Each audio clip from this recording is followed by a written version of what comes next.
Great. Warm welcome, everyone, to day 2 of our 4th Infodemic Management Conference, Advances in Social Listening for Public Health.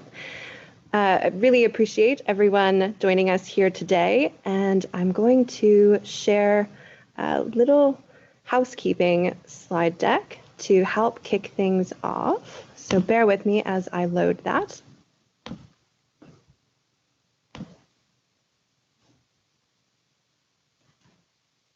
Excellent. So I wanted to take a couple minutes here just to recap on some highlights from day 1, and then I'll go on to some housekeeping business. So on the 4th of May, we had the first day of our conference focused on case studies in social listening, and we had some really interesting presentations from different regional and country teams and partners.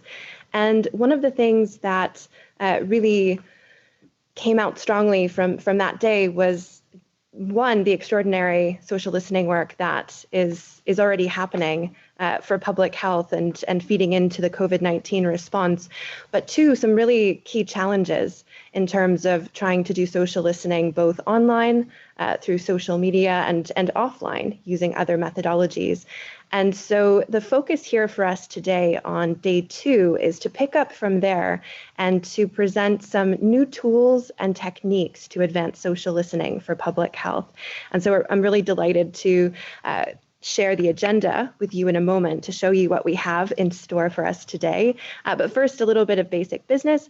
I encourage everyone to make sure you've also registered for day 3, the final day of the conference on the 12th of May. The link is here. And I also wanted to flag up that today we have interpretation available, so you can toggle in the Zoom chat to the interpretation room if you would like to hear the presentations in French. And I want to encourage active engagement throughout this. So we have presentations, yes, but we also want to have Q&A, and we're going to have some moderated discussion later as well. And really, this is about sharing lessons learned. So I encourage everyone to share your questions throughout the session here today in the Q&A box in the Zoom. And I encourage all of our experts who are present to monitor those questions as they're coming in and answer them, to share your expertise. Now, the meeting, I want to clarify here, is being live streamed and recorded, and it's also going to be made available on our EPI-WIN WHO YouTube channel. And there's a link here for you to subscribe to that. So that will enable you to share it more widely with your networks for anyone who missed today. And I also encourage everyone to share the lessons you're learning here on social media using the hashtags Infodemic and Infodemic Manager. Now, looking at the agenda for us here today,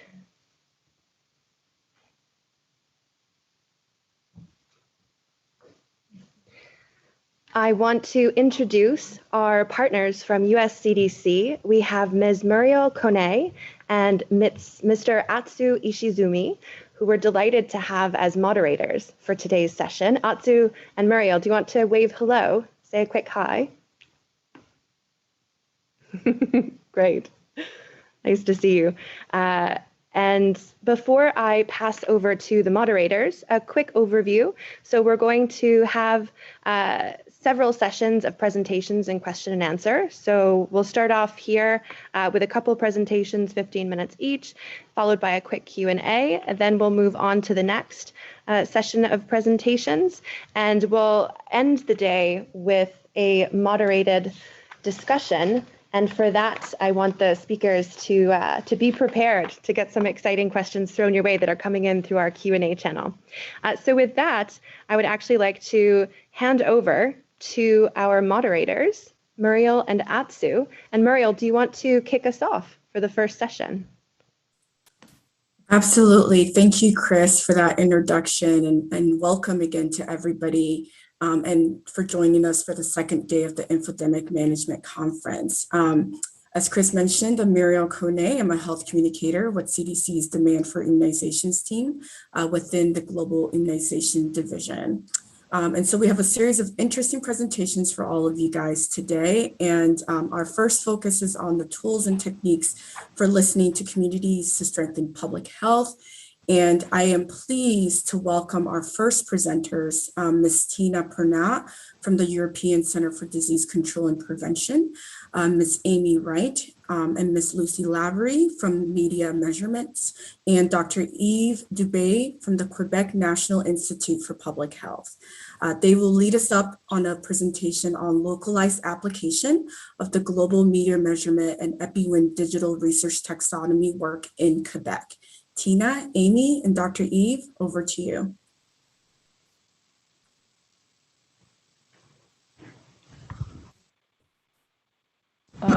Okay, I think this works. Hi, everyone. This is Tina.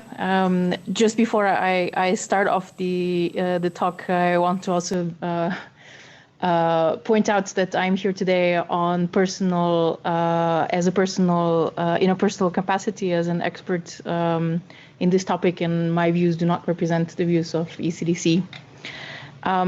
But I am very pleased to be here with colleagues from our colleagues Amy and Ev to talk to you about using public health taxonomy as an approach to understanding social media conversations. And why is it important to think about using a taxonomy for social listening?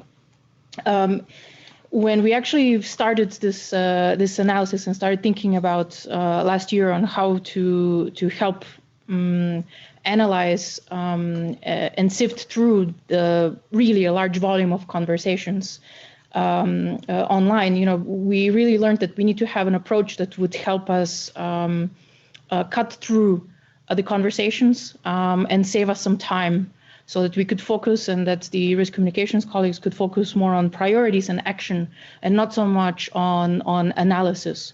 So this taxonomy that Amy and Ev will present really allows us to preset relevant categories for listening. They're pre-identified, and this makes it easier to then structure the analysis and link it to the response and the mitigation of epidemic risk. This is really important, especially during the response, epidemic response. And of course, such a targeted analytical approach then zeroes in really fast on those conversations that where questions occur, where confusion is, where information voids exist. And then, of course, that saves time and allows then, you know, the team to really focus resources and time on priorities and action and agile action. And you know how this was done, Amy will explain, and then Ev has some really good examples of how this was used actually practically by her team and group in Canada. So Amy, over to you. Thank you very much, Tina. So yes, hopefully everybody can see my screen. That would be a really good place to start. So yes, the taxonomy that Media Measurement co-created with the World Health Organization at the beginning of the pandemic in March last year was designed to cut through the vast volumes of digital content being generated on the topic of COVID-19 so that we could focus on content that has public health implications. Between March 2020 and now, Media Measurement has used the taxonomy framework to analyse over 1 billion items of social media content from across the world. And we've probed that data in order to understand what has driven increased online discussion around key topics. Now, that 1 billion represents 3% of the publicly available social media conversation globally on any topic, and it's an average of 3.3 million social media posts a day. So this is a gold mine of unstructured data, accessing citizen questions and concerns that may signal information voids and provide insight into citizens' unconscious or deliberate misinterpretation of facts. With that said, each question and concern can come with different levels of urgency, of response, and different implications for communication strategy. So the analysis based on the taxonomy is designed to allow WHO and its partners to identify and leverage potential opportunities to address information voids or to counter misinformation by focusing on rising topics of concern and the questions that people are asking in the digital space. So the isolation and identification of questions and concerns within millions of social media posts mentioning COVID-19 daily and at a global level comes with its challenges. From time constraints to deliver timely reporting, to the implementation of an analysis process that is able to capture nuance and indeed how different aspects of the conversation on the virus are intertwined with other issues. And in order to address these challenges, structure is key. We collect billions of public English and French language social media posts from Twitter, Facebook, blogs, forums, including Reddit and Instagram, through our data aggregation provider using keyword detection. When it comes to data aggregation and proper data analysis, instead of analysing the conversation holistically, we segment the data into 4+1 main conceptual areas that can better speak to public health individuals. So those are the cause, the illness, the treatment, and the interventions. And then the fifth category is what we call information, which is a segment that looks at how civil society discusses information specifically about the virus online, from meta conversations on misinformation, data and statistics, as well as an overview of the key sources or key influencers being discussed. Within each of these taxonomy areas, we track 35 topics through which civil society discusses the virus, including stigma, symptoms, risk to certain individuals, travel, testing, technology, and of course, treatment and vaccines.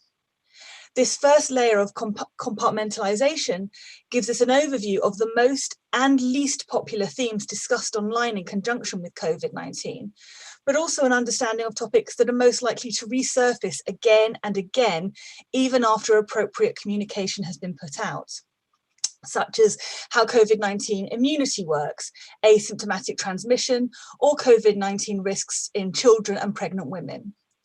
On top of this layer, we also track questions by pairing our keyword detection infrastructure with question syntax detection in French and English to pick up information voids requiring immediate attention. Also, as part of our analysis infrastructure, we can detect fluctuations in emotions expressed in social media conversation on COVID-19. And we do this using keyword detection that picks up occurrences of 6 emotions in particular, which are denial, sadness, anxiety, fear, anger, and acceptance.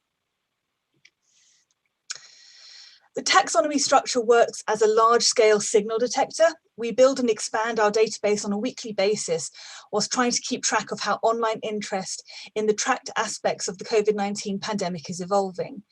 Each week we examine a custom-built data dashboard which tells us which topics have gained velocity on a given week, which is to say have increased in the volume of mentions.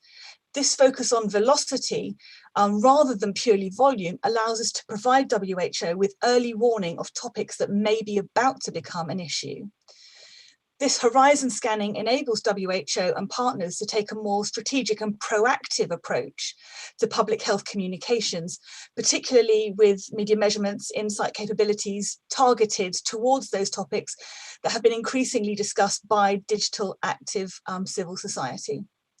We have an experienced team of analysts which identify key stories that have engaged users globally, picking up areas of concerns, more frequently asked questions, and contextualizes them in detailed reports that illustrate what the main issue is, which aspects of each theme are engaging users the most, and where in the world the issue is most severe. We complement that base data set from the taxonomy with cross-references from other data sources, including search data, to draw that bigger picture. And finally, we provide evidence of confusion or fertile ground for misinformation that may require a prompt communication response. Even as we began to roll out weekly reporting at a global level at the start of the pandemic, we were already having discussions about how our co-created taxonomy might be useful at a more localized level. We started having conversations with potential partners about how they may be able to use the insight, including WHO Southeast Asia. And those of you who attended day 1 of this conference would have heard Dr. Supriya Besbarua share the work that we do with her, part of which is based on this global taxonomy. We've also run pilot studies for individual countries, delivering insights based on the deep dive analysis of digital conversations in Malaysia, Mali, and the Philippines. We also began working with the public health team in Quebec to provide supporting data and insight to drive public health information interventions at a provincial level. In order to do that for Quebec, we thankfully had designed the methodology to be adaptable from a global scope to a local or hyper-local one. That said, the early stages of the adaptation process were key to ensure that local voices would be heard. To achieve this, there were some questions we needed to answer.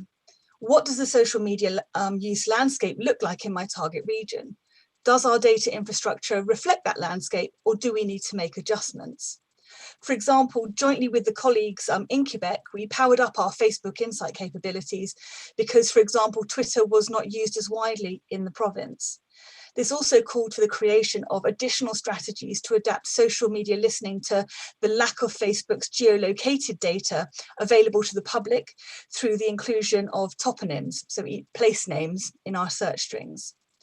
Last but not least, the localization of keywords does of course require accurate preliminary research.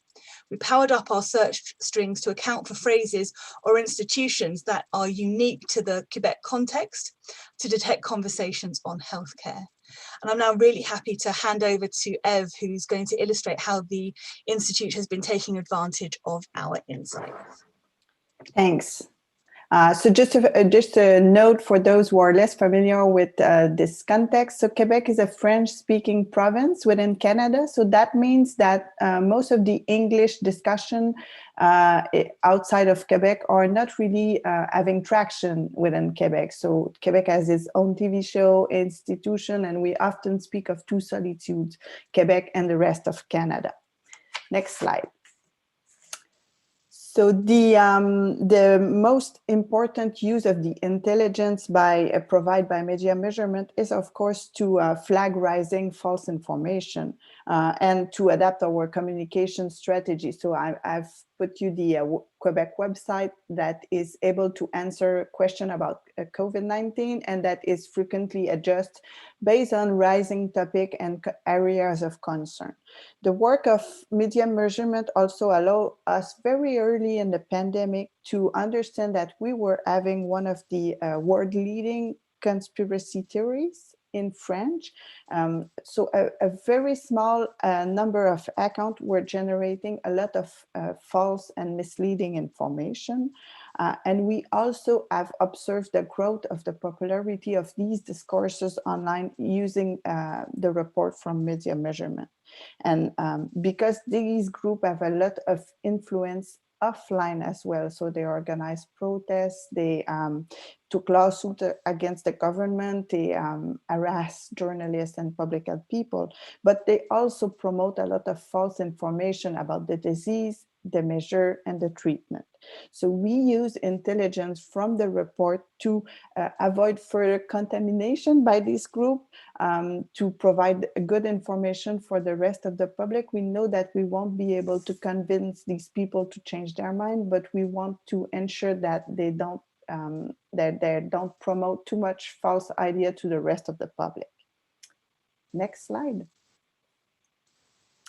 The other very useful information that we get from the taxonomy and the report is an ability to be able to assess current feelings and area of concern within the public. Both the emotion analysis and the discourse provide us a way to tackle the level of acceptance of different measures. So a couple of examples to illustrate.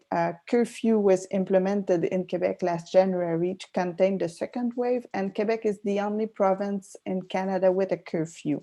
There were few exemptions, but none for people who are experiencing homelessness, and this generates a lot of negative discussion online, and it finally was revoked. But the report from media measurement really allow us to understand that the majority of Quebecers were not against the measure if it was implemented with equity.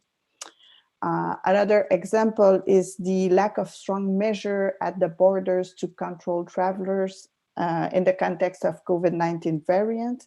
This was highly criticized on social media. It's interesting for us, not only in terms of the public desire for stronger measure against the pandemic, but also the feeling of pandemic fatigue and the need to blame some group for not responding or respecting the measure, even if in fact the traveler were not generating a lot of outbreaks of COVID. And on a more positive note, we have observed an increase in the level of support for the different measures in Quebec after the many testimonies of healthcare workers who expressed their fatigue and the burden of their work in the context of the second wave. So that is a positive outcome of online conversation. So next slide. Of course, another useful information for us is to inform communication intervention that are on social media.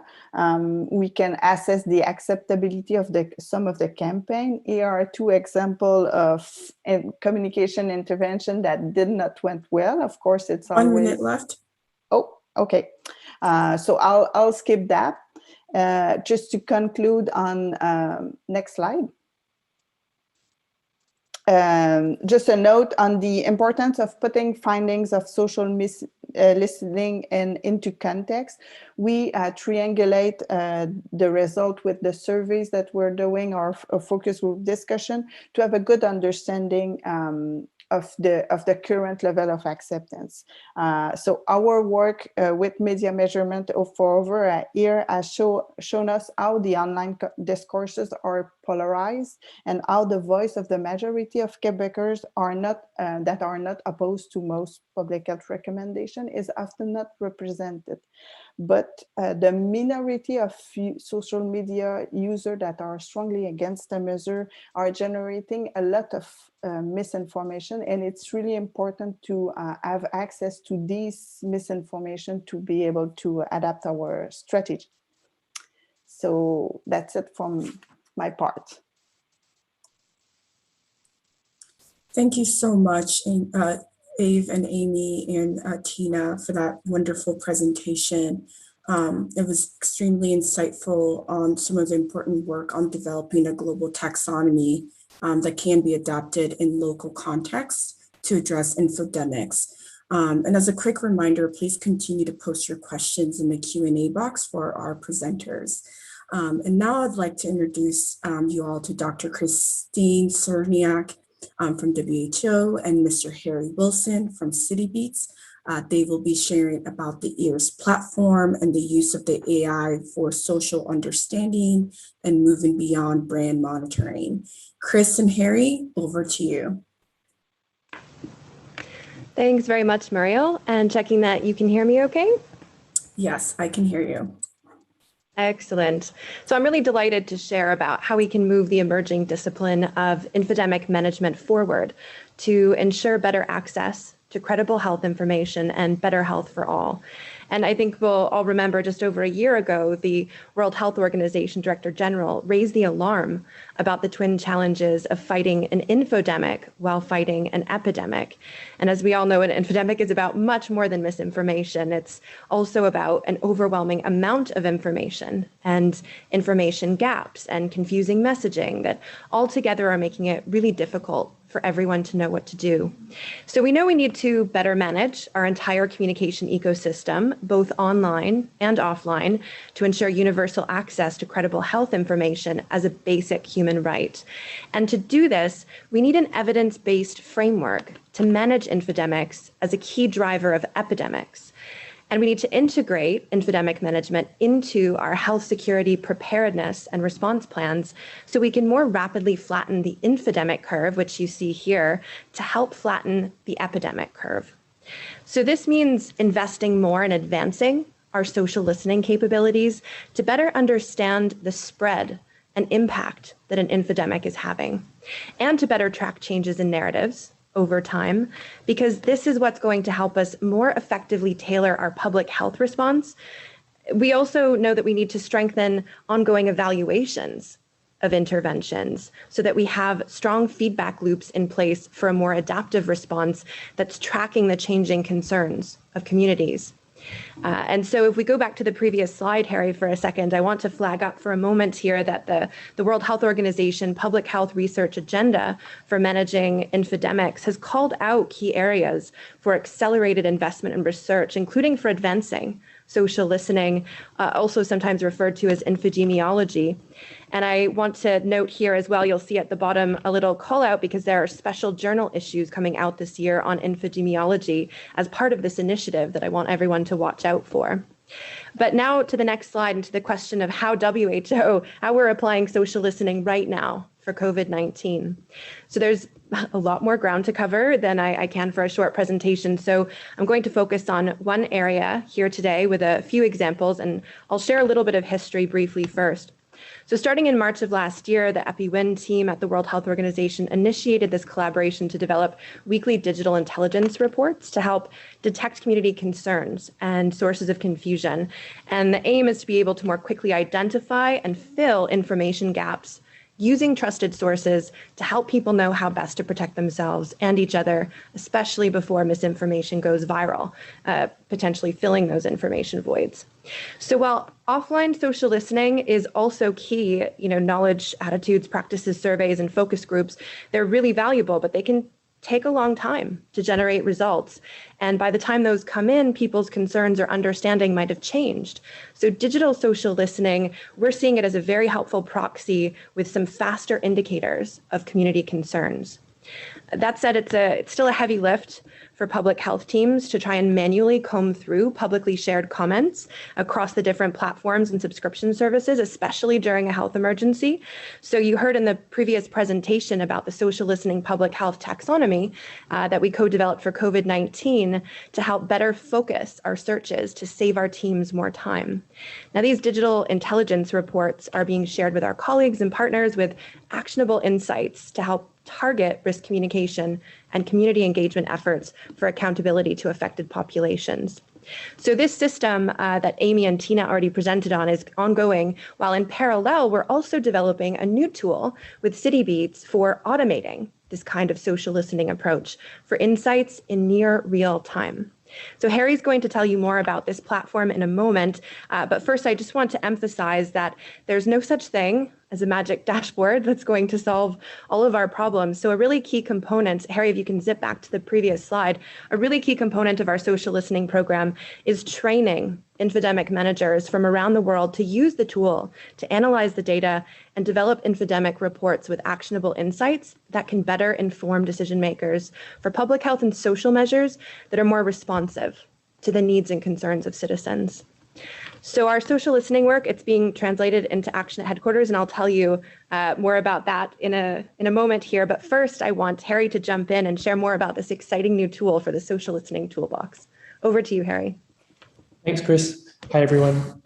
So let's take a look at the challenges that we're looking to overcome with EIOS, which are the same ones which inspired us at Citibeats, which is the product under the hood of EIOS. What we've been seeing is that there's this wave of new technologies in natural language processing and machine learning, but all too often that new technology is applied just to branding or marketing focused efforts. And our mission is to apply it towards public health into something that's usable here. So the big challenges are actionability. How can we make features which are not just about identifying what people are talking about to sell them more products, but more about identifying information voids in the field of public health. We need to raise the bar in terms of the reliability of data quality and more robust analytics tools that are being used. We need to make sure that all of this is scalable across different public health challenges and across languages in a very easy and fast way to set up in a crisis. We need to make sure that information is flowing quickly with near real-time proxy indicators. And ultimately, it needs to be usable. So rather than many tools fragmented across lots of data sources, the vision is to bring it all together in one place in EIOS. So with that vision, we're already underway. Since the beginning of this year, we're piloting in 20 countries A couple more are on the way, and shortly we'll be covering all of the WHO regions. This is all about leveraging big data and putting it in the hands of public health professionals who can turn it into action. So we're currently preparing a paper called Developing AI Technology for Social Understanding Beyond Brand Monitoring. And this highlights the different pieces of technology that we've fine-tuned for serious social understanding. And what we'll do today is talk through some of them in the practical application of EARS. So looking at the type of questions that you would want to answer when using EARS, the first one would be, as an infodemic manager, just to know what's the conversation, what are people talking about, and where should I focus this week? So to do that, we've been building off the back of the WHO social listening taxonomies that you saw in the last presentation. And these are categories like the cause of the virus, stigma around the spread, confirmed symptoms, and there's 39 of these categories being tracked. In this case with EARS, we've set that up with the Citibeats semi-supervised algorithm for classification. And what that means is that by giving a couple of examples, 5 or 10 examples of people talking about the cause of the virus, our system uses machine learning to figure out every day, looking for local references, new terms in the conversation, local dialects or like local slang in each country about which other opinions should also count as cause of the virus. So that means for the people using this tool, you don't need to build huge comprehensive dictionaries of each category. And you don't need to worry that if the conversation cover changes, you'll miss it. So it's all about scalability and ease of use. Once you have those categories set up, you can do all sorts of interesting things, like seeing which countries are outliers in terms of the conversation, and also which are the rising terms. Chris, do you want to add anything here in terms of how they're being used at WHO? Yeah, thanks, Harry. I think it's nice building on the point that Amy made earlier about the value in trying to move beyond this obsession with volume. So if we're only focused on narratives that are getting really wide engagement, by that point, it's too late. You know, we're on the back foot in that reactive space, trying to debunk issues rather than identifying through horizon scanning, looking at velocity, you know, those changes in volume over time, what is going to be the next big issue, and trying to more proactively communicate and inoculate people against harmful narratives and fill those information voids more proactively. Over. Okay, and then another thing we want to do is go from the general all conversation down to the most actionable parts. So for this, we've developed intent detection of what are people asking about and what are people complaining about. This part is done with a supervised algorithm. And what we found was that it wasn't as simple as just saying any phrase which says what, why, when, who, and a question mark. That actually the majority of times is not a genuine question looking for an answer. So we've trained the system on public health data to really look for those actionable questions looking for a genuine answer. The same thing with complaints. We're not looking at insults or negative sentiment. We're looking at really complaints as a definition of where someone's expectations of reality are not fitting with their perception of how things are being done. So the most actionable types of questions and complaints. We're also looking to develop more of these intents, things like trust detection. So maybe just to skip forward, we're also looking at population segments like gender gap detection, and in the future, we'll be looking at more segments like healthcare workers. You can see in the tool, in the EARS backend, you can quickly drill down into an important conversation category. You can see how that interacts with other categories. So for example, vaccinations here, we're seeing in Nigeria is very linked together with faith and sources and influencers. And then you can drill down all the way to see unsupervised machine learning, which are these conversation clusters. So within vaccines, you can click into safety or people talking about access, and drill all the way down to the individual documents. So this is all about helping you quickly go from seeing the big picture down to the concrete insight. And then I'll hand to Chris to talk about how those insights are turning into real action. Thank you, Harry.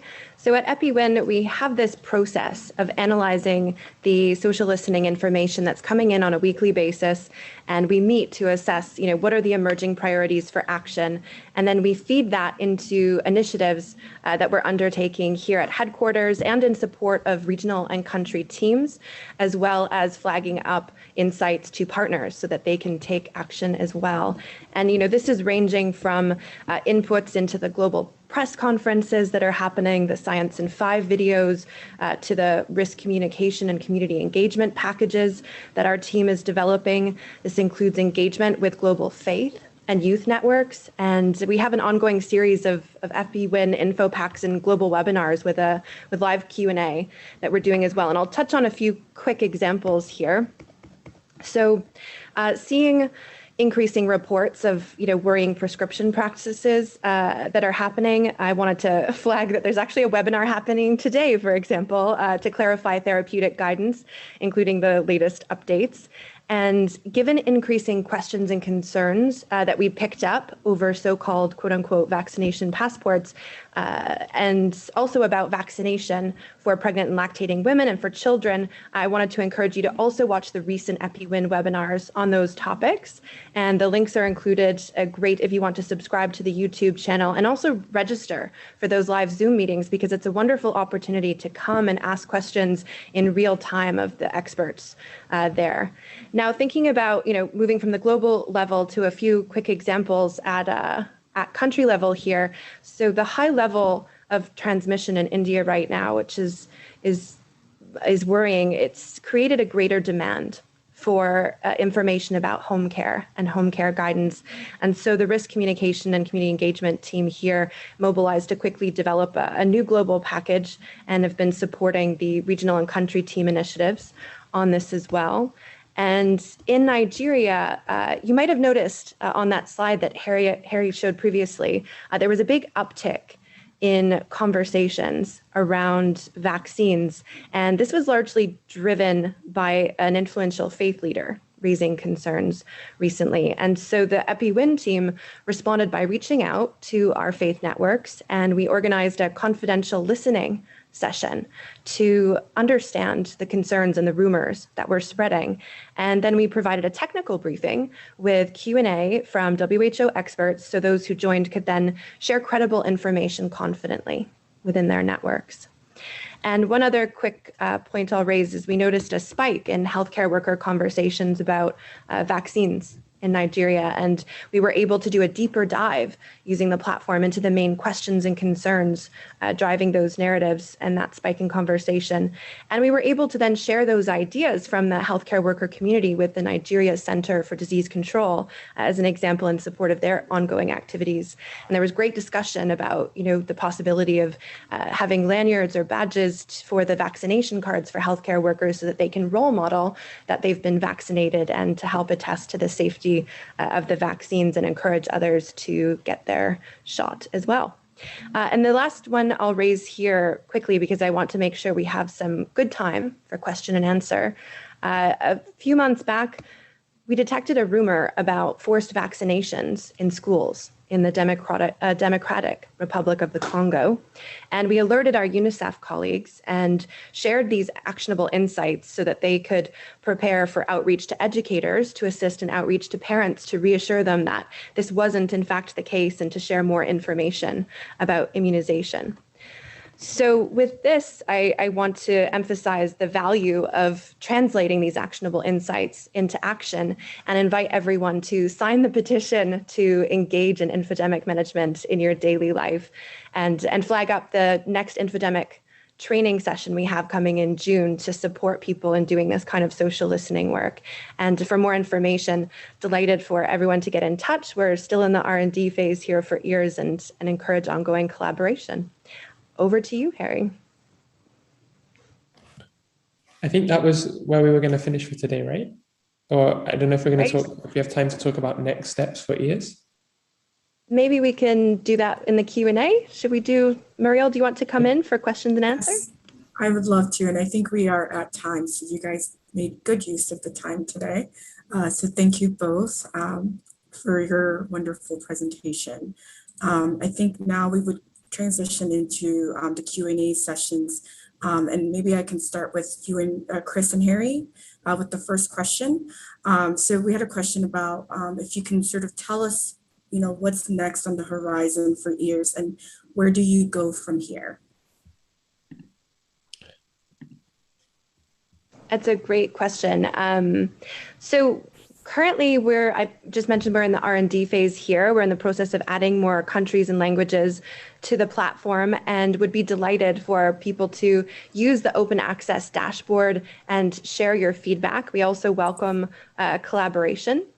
So that addresses the upscaling. I should say as well that the platform, we're currently focused on using our COVID-19 taxonomy that we've developed, but certainly this kind of approach is applicable to other health challenges. This kind of ongoing monitoring could be routine, looking at myriad health challenges from, Ebola outbreaks, influenza outbreaks, looking at tobacco, alcohol, other health issues as well. So we are very encouraging of collaboration in this space. This is also a part of a broader social listening program we're developing here at WHO. So this conference is a wonderful stepping stone and contributing to our ongoing development of social listening guidance.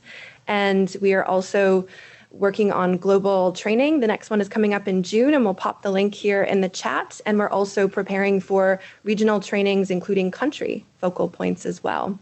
And I should mention that I think Harry raised earlier that one of the challenges for the public health teams is trying to cobble together information from a bunch of disparate sources. And so we really see opportunity to make EARS a one-stop shop of sorts, bringing in different data sources for triangulation. And for those of you who attended the first day of the conference, you will have noticed the press release and the great presentation from our colleagues at UN Global Pulse talking about the development of a radio speech-to-text translation tool.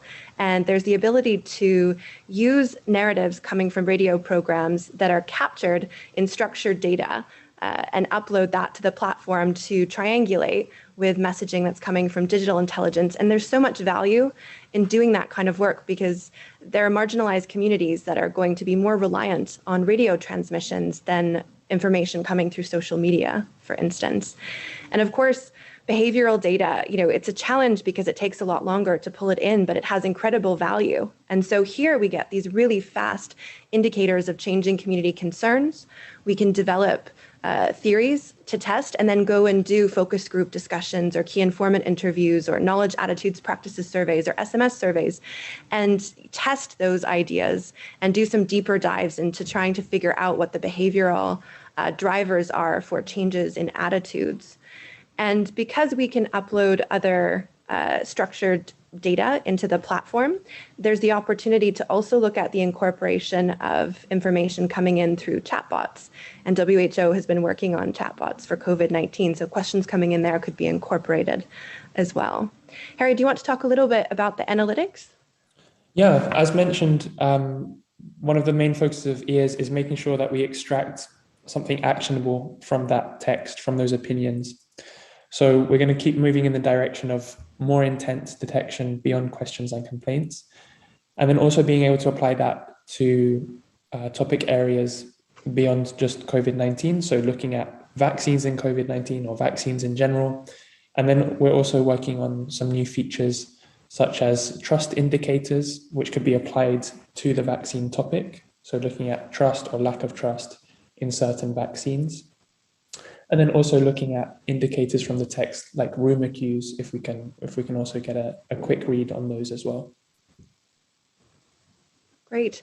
And I guess I should probably emphasize here too, the value in being able to disaggregate by these different intents is to help save teams time. So it's incredibly useful to be able to quickly check in if a conversation is being largely driven by questions, where there is a lack of information, and that tells us that maybe we need more guidance, or maybe guidance is being caught in a particular echo chamber and we need to try and expand the reach to other networks and communities there, or if there are complaints that are really focused on frustration with a particular element of a health program of public health or social measures, and maybe there's a need for more reassurance or an adaptation of the approach for some of those logistics. And then flying up a final point here really quickly, because I want to hear more questions coming in for the other experts, is the need to complement this kind of social listening work with also analysis of the communication network itself to try and identify those key influencers. Yes, that's a part of it, but also pick up where there are isolated communities where there's a lot of polarization, so we can figure out how to try and improve outreach so that everyone has access to credible health information, and to also be able to detect the difference between authentic narratives that are driving conversation from citizens versus disinformation campaigns. Over. Thank you, Chris. Thank you, Harry. And we do have some questions for the media measurement team. One question came in for Amy, which is, can you sort of tell us about using the social listening taxonomy approach for even more targeted analysis? So for instance, there are a lot of assumptions about the impacts of misinformation on vaccine acceptance. So it's helpful to question these assumptions with data. Yes, thank you very much. So, yeah, so we do quite a lot of work to identify and to address rumours and misinformation in the work that we do. It's sort of one of the key parts really of the reporting that we do, is to identify information voids, so that we can give that information to the teams at the World Health Organization and their partners so they can address those gaps, and also looking at misinformation. So I think that is a key part of it. Another thing that we do that we've sort of been rolling out since the beginning of the year is looking at vaccine acceptance. And I actually do have some slides that I can very quickly share on this. Let me just get those up and ready. Okay, so again, hopefully everybody can see my screen. So yeah, so we have in addition to the taxonomy that we've already spoken about, we also have a model that helps us to better understand vaccine questioning narratives that are happening on social media. We piloted this in the UK at the beginning of the year as the UK started to roll out a vaccination programme, and we really wanted to use that as a test case to see if it was possible to use social media data to track levels of vaccine acceptance and questioning as expressed by citizens on social media. So we created this model. It's called the Santee Model. It started just being Santee, which obviously is a lovely, neat French word for health, but then we realized we needed to add in some new aspects to it. And it's a lexicon-based model that's designed to provide an easy to understand vaccine acceptance score that quantifies the net level of acceptance expressed for vaccines on social media on a daily, weekly and monthly level. And in addition to the data, we also have analysts sort of checking the data and providing qualitative commentary to drive understanding on the key stories, topics, influences that are driving acceptance or questions each day. This is the model, so you can see all of the various different aspects that are sort of key to understanding the acceptance here. So the first strand really to the research is that sort of tracking of the net acceptance level. And the second is this really. So it's an understanding of specific concerns around vaccines, which is, say, based on the aspects that are listed on this slide, which we found to be quite key drivers of acceptance or questioning. So do people think vaccines are necessary? Do people trust those involved in research, production and distribution of vaccinations? So yes, we trialled this model in the UK. It was a publicly available service based on UK data. Emails were sent out daily to people subscribing to that, containing an analysis of those key topics and understanding what was driving changes in acceptance. We're also currently delivering this to Uruguay via UNDP. so that they're also getting access to that data. And yeah, just this is then kind of, I think, then enabled us to roll this out further. So we've also delivered some of this type of information to Chris and her team to understand some of the areas of concern and acceptance as well, in areas where there's been sort of particular levels of concern. So we're using that and a blend of the other methodologies, including the taxonomy and also this model and other social media tools as well, so audience analysis, all of that kind of stuff, to deliver some actionable insights to just drive public health information interventions and to help address information voids, particularly that can drive acceptance of vaccinations. Great, thank you, Amy, for that. And we did have a question for Eve, and it was really related to how you assess the impact of an intervention. Eve, and if you can keep this very short, that would be great as well. Thank you. Thanks. So we're looking both at communication, the number of clicks and things like that, but we also are doing surveys and focus group discussion where we explore what people have understood of the intervention we did. So we have both social listening as a way to see the spread of the campaign and the reach of the campaign and who's sharing the campaign, but also other regular methods to explore more in depth what people have understood from it. Thanks.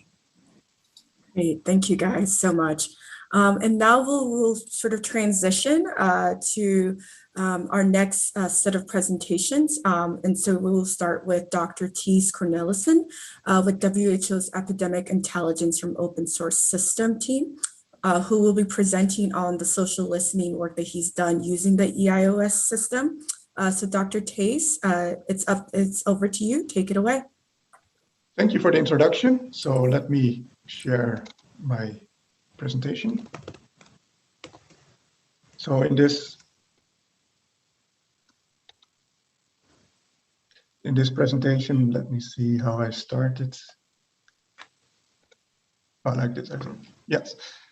Okay, so in this presentation, I will try to give you an update on the latest developments in the EIOS system, in particular related to social listening. So first, some general context. So one of the main strategic objectives for WHO is to ensure global health security. And with EIOS, we try to contribute to that by trying to detect and respond to health threats as early and quickly as possible. And that way, hopefully save lives and minimize the impact on society. And in fact, our ambition is in the end to be able to detect and respond to health threats so early and so quickly that they have zero impact on people's lives. And of course, we are still not quite there yet, but that is our ultimate goal. And also, we have a full mandate from the member states to perform this task. In 2017, WHO accepted to lead this EIOS effort as mandated by the member states. Okay, coming to perform this, to describe this process of detection, verification, and risk assessment, to give an idea on the left-hand side, you see the different steps in this process. So starting on the top, going clockwise, initially you may have an indication of a possible new event or signal, which maybe in the beginning you're not quite sure yet what it is or if it is really a new event. So you start by trying to identify and get more information about it. And then when you are more or less, when you know more about the type of event you're looking at, you want to verify it. You want to confirm that it is really a new event or a new hazard to health. So if, for example, you can perform sample tests and see if the results from the test come back positive, and to confirm that there is really a new outbreak, for example. And once you have that confirmation, you want to respond to that. For example, you want to provide actionable insights to the local authorities or field experts. And now the approach that we choose in EIOS is the what we call the all hazards, one health approach.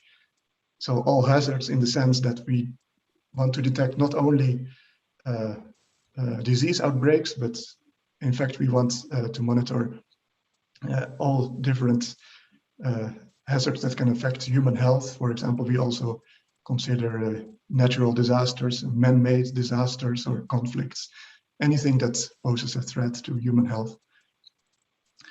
And we look at one health in the sense that we look not only at human health, but also at animal health and environmental health, because those can indirectly also affect human health. For example, we know many infectious diseases start by circulating in animals and then at one point can jump to humans. Okay, now coming to the EOS system. So as the name suggests, we perform our task by analyzing data from open sources, publicly available data, for example, news media websites. And now, of course, there is no lack of data volume, but there's a lot of low quality data and disinformation, which we would like to at least be able to separate from the useful data.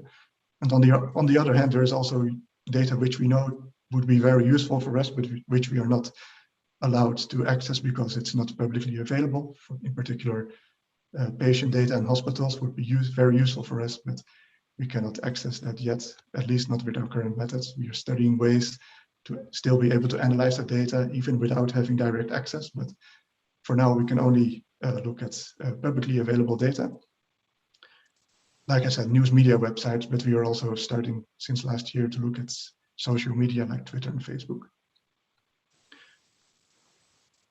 Now, this is what the public health intelligence landscape more or less looks like. So EOS is not the only system. There are also other ones like GFIN, the Global Public Health Intelligence Network by Canada, EMN, the European Media Monitoring System by the European Commission. They are all different in many ways, so they all complement each other. And we want not only to work on the EOS system itself, but also to be able to connect all these different systems to strengthen the public health intelligence function. At the moment, we do that by importing the articles from these other systems, treat them as an additional source for our system. But actually, this is not yet ideal. It is not enough to put all this data in a single place, because to get insights from all this data, you need to have not only the data elements themselves, but you also need to understand the relationships between these data elements coming from different sources. And so for that purpose, we are also working towards building this network that you see illustrated in the background of this slide. That will allow us to also have the relationships between the data elements and then allow us to put the data in the proper context. Okay, now here you see what the EOS system looks like for the user interface that we provide to the analysts. On the left-hand side in the screenshot, you see the time chart with the rate of articles coming into the system. As you can see, we clearly have a period before and after the outbreak of the coronavirus. After the outbreak, in the end, we had the rate of articles coming into the system increased by about 6 times compared to the period before the pandemic. And of course, that poses all kinds of challenges for the system, but also for the analysts who it turned out in practice, in many cases, they were no longer able to perform their task of scanning all these articles by hand and looking for new events because there were just too many articles. And on the right-hand side, you see the list of articles that pass the filters that are configured by the analysts. On the left-hand side, below the time charts, are the different filters that the user can configure. And on the slide, you see some statistics, just to give an idea how many of the amount of data we are analyzing. Okay, like I said, the analysts are struggling to deal with the massive amount of data that we are now getting since the start of the pandemic last year. And one of the tools we are now testing and developing since last year to hopefully assist the analysts and reduce and to make their work more manageable by reducing their workload is this algorithm that can predict if an article is likely to be credible or not by analyzing the style and the tone, the way the article is written. you see in the animation and the information exposed from the algorithm in the user interface in the test environment for our system. You see on the top, you see an overall score between 0 and 100%. And also in more detail, the algorithm tries to assign the article to one of these classes that you see. We have about 10 classes in total, like misinformation, propaganda, hate news. And this way we hope to help the user by being able to filter out, to dismiss disinformation in the first place from their analysis. But another use case we have for this is that the user is then able to follow the spread of this misinformation over time and detect outbreaks of misinformation. Okay, the last new development that I would like to share with you, this we exposed to our users not long ago, earlier this year, the Twitter dashboard, where since about 1 year we are importing tweets from Twitter filtered for the coronavirus category, the same definition that we use for the main EIOS system. And in this dashboard, the user can then apply various filters and also perform free text search. So you can, for example, perform sentiment analysis by, if you want to know, for example, what people are tweeting and discussing about side effects of corona vaccines, you can enter a few keywords in the free text search and you find the most popular tweets, and you can also navigate to the, as you can see, you can navigate to the original tweets that are the most popular ones that have the most retweets. And then on this last slide, you just see the same Twitter dashboard, but you see the different filters that people can apply. You can filter by country, by language, etc. And you also see the distribution across the map of all these different tweets. Okay, thank you. That is what I would like to share with you today. Thank you so much for that. That was a very informative presentation on the EIOS system and how it's functioning in support of social listening. And so next up, we have Dr. Heidi Larson, who will be sharing a little bit about the anthropological approaches for offline social listening. Dr. Larson, the floor is yours.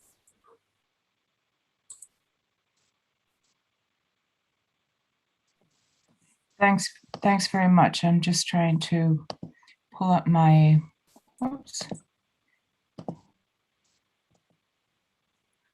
slides here, which I know you also have. Here we go.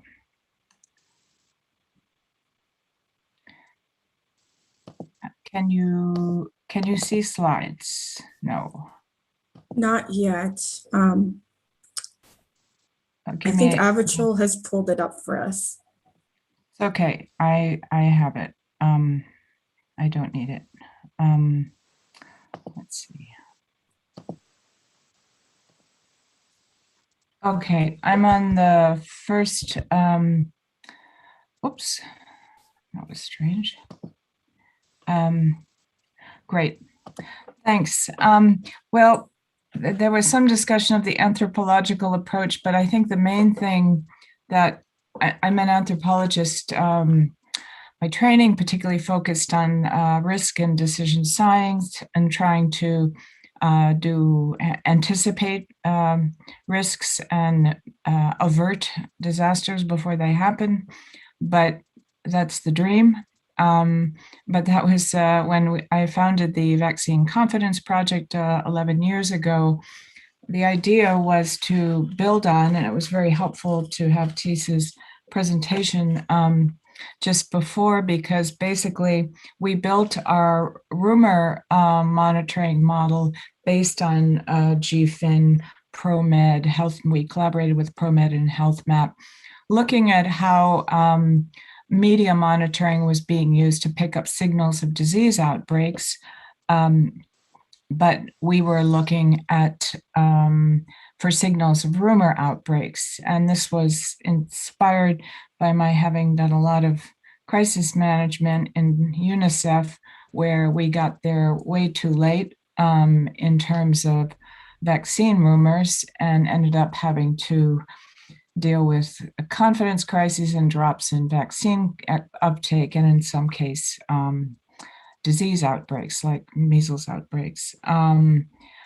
And there were usually earlier signals, and this has been talked about in a number of the presentations. We're in a very different environment now. There was no social media when I was initially doing this at UNICEF, and that's clearly changed the landscape. And even since we started at the Vaccine Confidence Project with our rumor monitoring, using this similar platform and developing it and trialing it with ProMed and HealthMap, we also faced the growing, and this was just with news media monitoring, the growing issue of coding, because there was a lot of ambiguity, and that has become even more hyper ambiguous in the context of social media. So we've learned a lot of the limits of media and social media monitoring, what you can get and what you can't get, what you learn and what you have to be cautious about.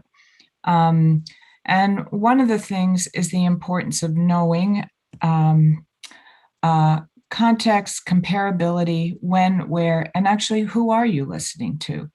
Because especially in the social media space, there's a lot more clues and cues than there used to be in the beginning, but there still are a lot of false identities.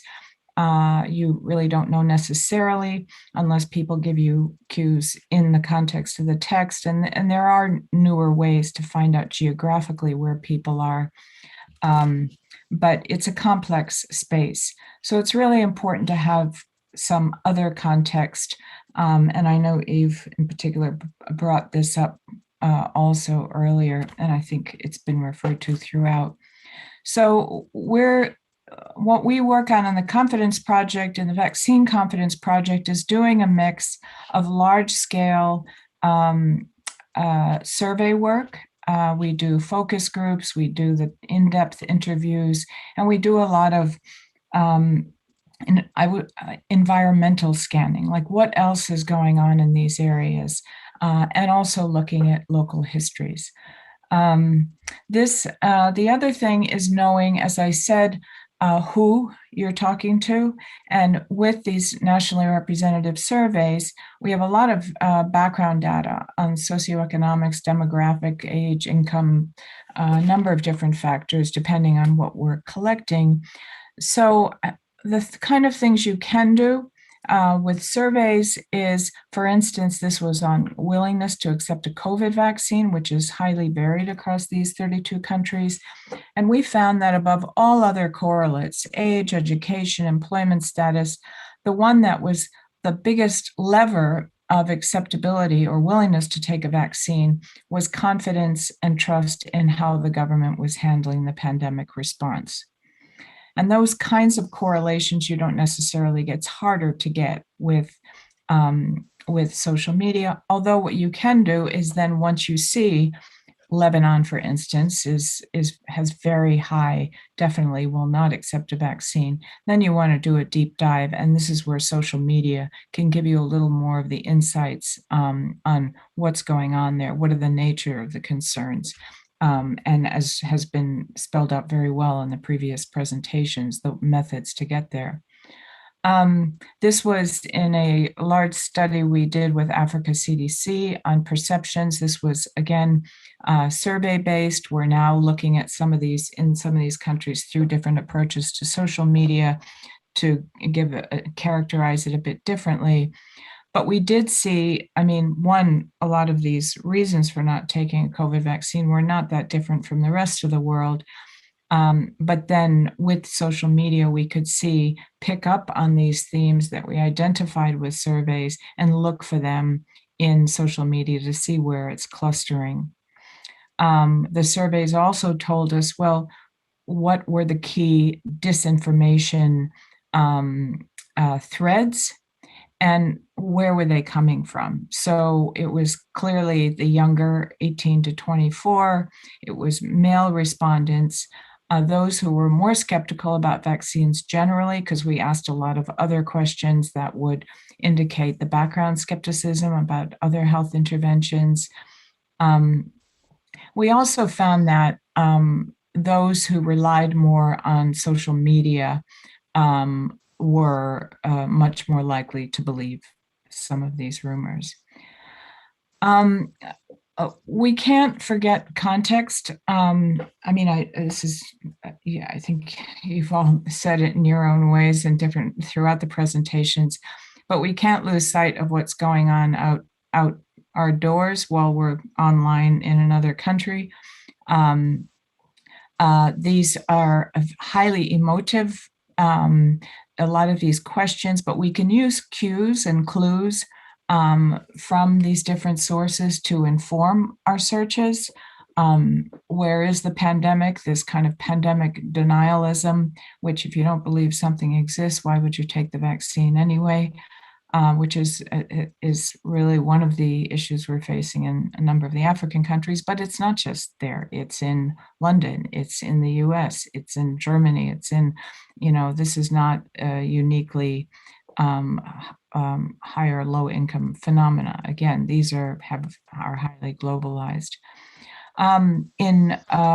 We did a lot of work using media monitoring around Ebola vaccine trials in the last 5 years, and this was a retrospective investigation into how rumors in Ghana led to the suspension of 2 Ebola vaccine trials, and by the time they recovered, it was too late. They were phase 1, and there were enough other phase 1 data that the rest of the trials had moved on to phase 2 and 3. So basically, they never continued. And watched how these themes change over time. One of the things we've really learned is the volatility of sentiment, not just as was mentioned earlier, not just in terms of volume, but in terms of content, in terms of the nature of the concerns. People change their mind. People have different nudges, different information. We've been following, for instance, the social media and sentiment following the announcements of the AstraZeneca vaccine and the risk of blood clots. That caused our survey monitoring in Nigeria to plummet from 49% towards last December, saying they strongly agreed that COVID vaccine would be safe and effective. That dropped in March precipitously to 24%. With every day there was more information. So we have these external influences that are come in and can shake a system. 1 minute left. Okay. The other thing is there's a lot of information in some of these protests, in some of these placards. You get a clustering of, what I like about this image is that it hits on a number of things, from the motives, the financial motives, the controlling risk of autism, the safety, even I serve in education, how they can, if you want to go to school, but you don't want a vaccine, what does that do? Billboards, this is more and more, we see these anti-groups going offline, so we can tidy up social media, but it's not going to go away unless we're dealing with the roots. This is a documentary film on TV in Denmark.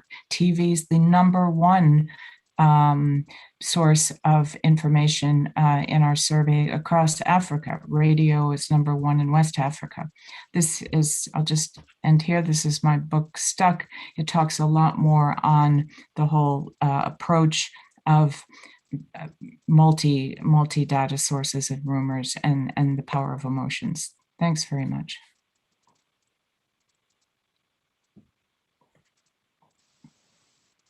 Oops.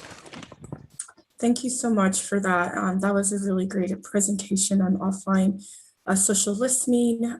We do have a few questions that came in. So just 1 second. We have a question for you, Heidi, about what are some of your top tips for public health teams for triangulating digital social listening data and offline ethnographic data? Well, I think you go back and forth between them.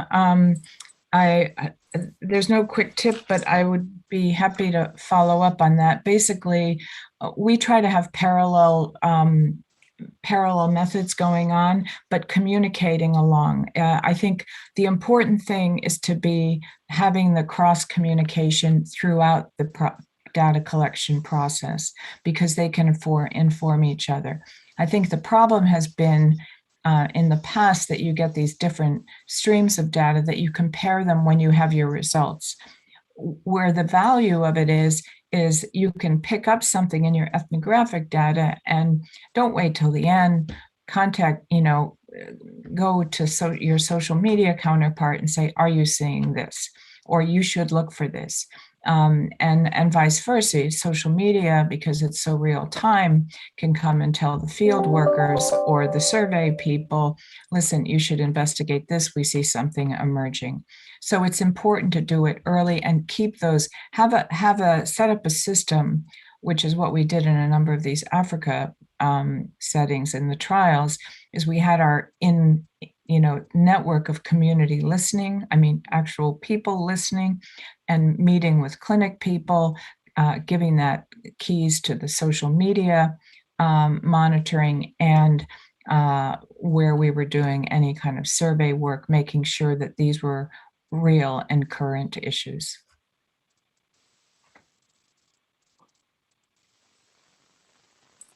Great, thank you, Heidi. That was excellent. I just want to reminder to the experts on the call today, feel free to keep answering questions in the Q&A chat. We do have a couple questions for Dr. Thijs Cornelissen. The first one was really about, public health intelligence and the detection of signals and new threats. So on the one hand, social listening tries to identify.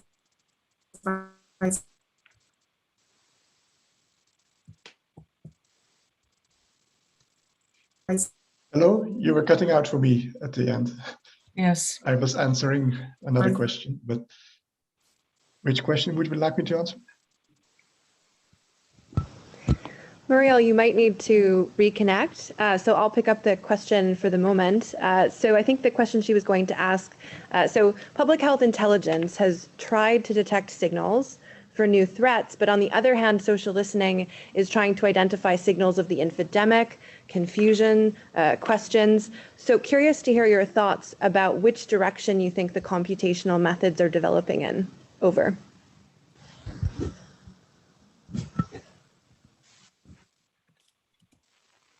Sorry, I don't see the question on my screen. I can ask the question again. I think I may have lost connection briefly there. So the question was about, which direction, in your expert opinion, do you think computational methods are developing towards in terms of social listening and identifying signals related to infodemics and confusions that may arise?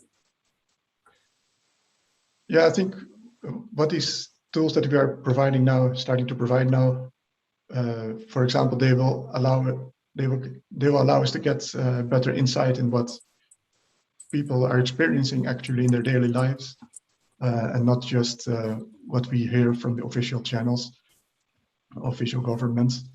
And for example, that would help to convince people to use the vaccine, even if they initially distrust what they are hearing about it, if they see. So in this way, this tool could be helpful to get more buy-in for anti-COVID campaigns, for example.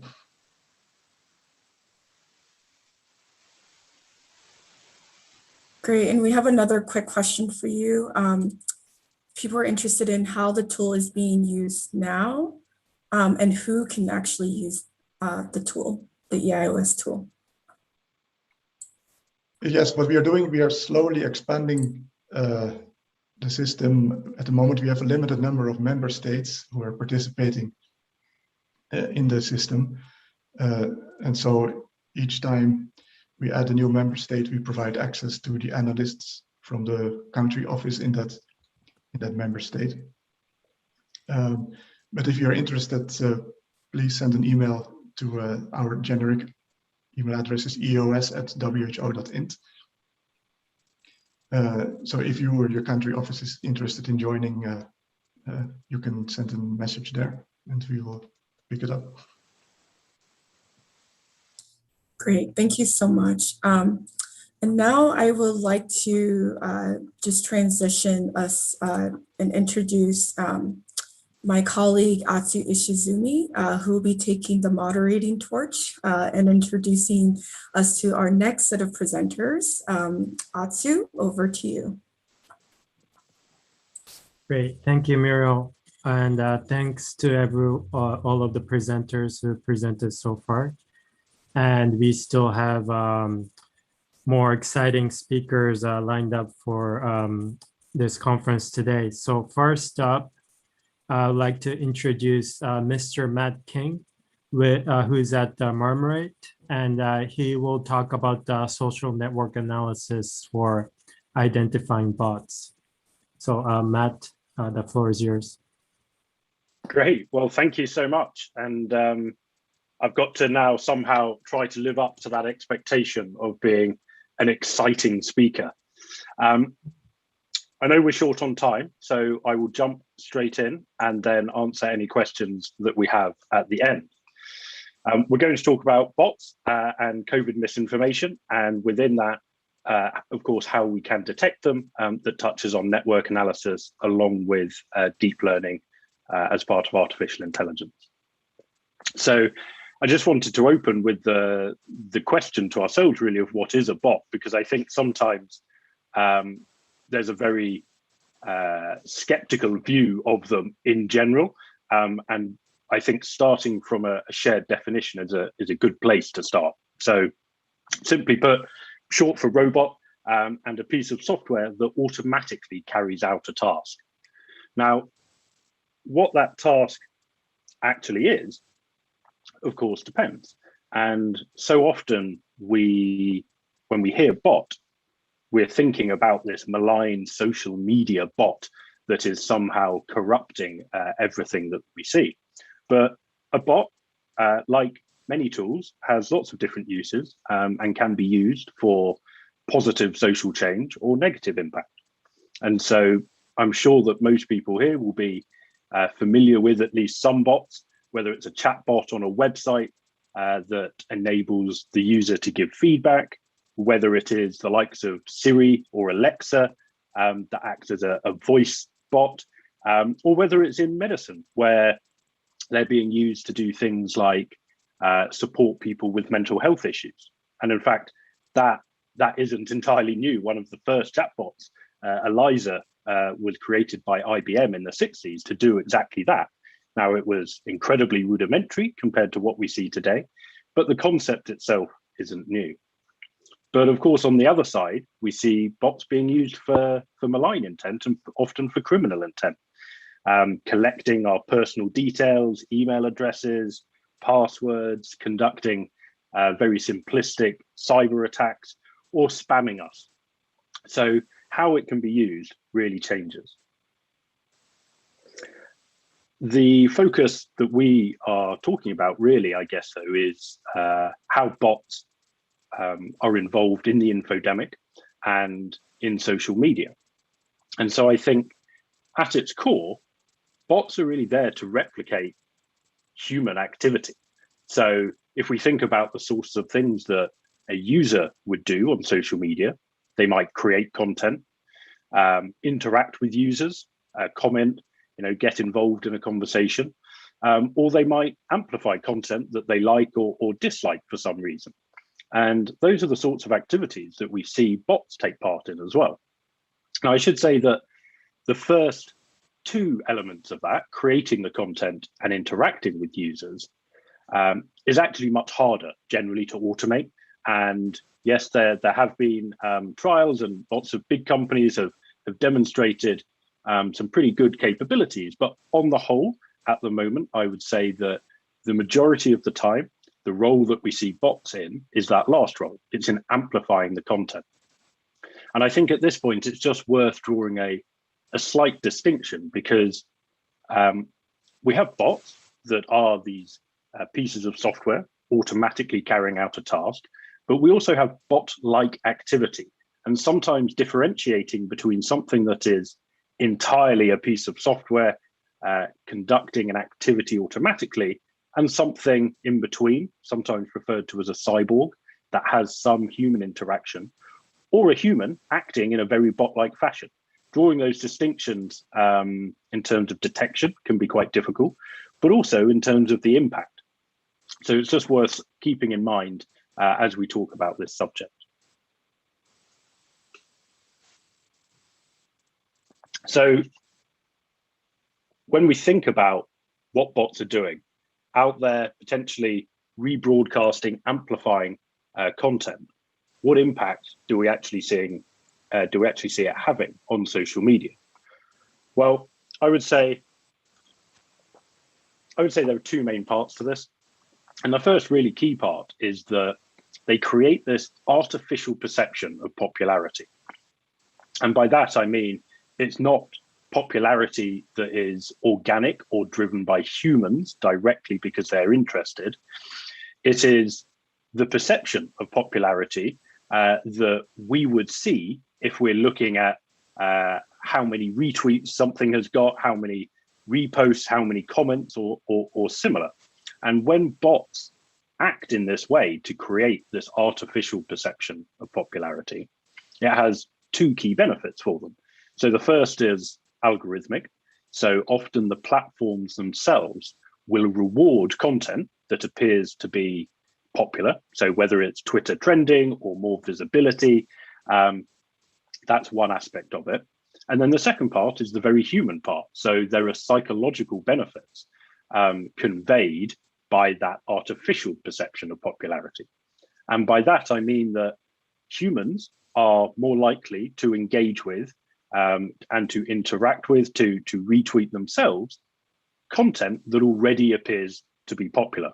And there are lots and lots of good pieces of research out there that set out the psychological traits behind that.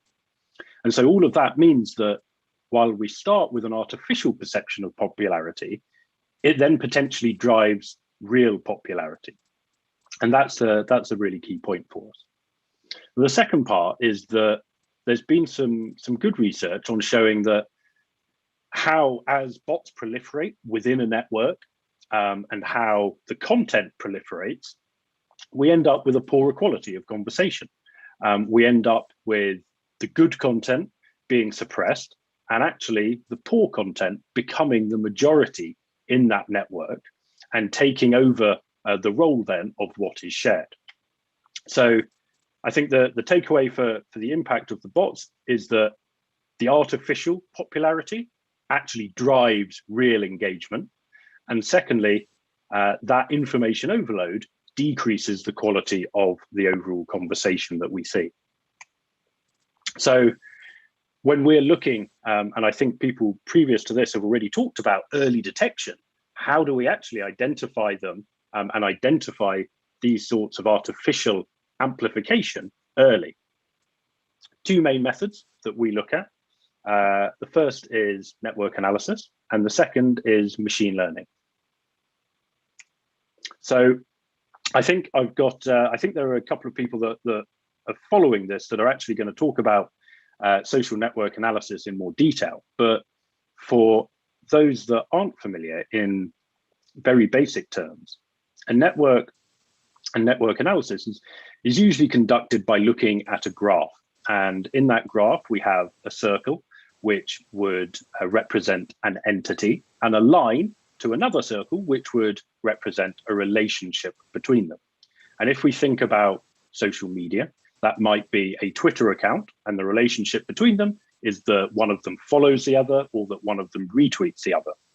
And when you add all of those together and you look at a conversation on a much larger scale, what you end up with is a network graph like the one you can see on the right of this presentation. And so when we're using this approach to identify bots, we're looking at lots and lots of different features. And just a couple of them I've drawn out are things like the position of that account within the network, the role it plays. So is it a seeder of information? Does it act as a bridge between two communities?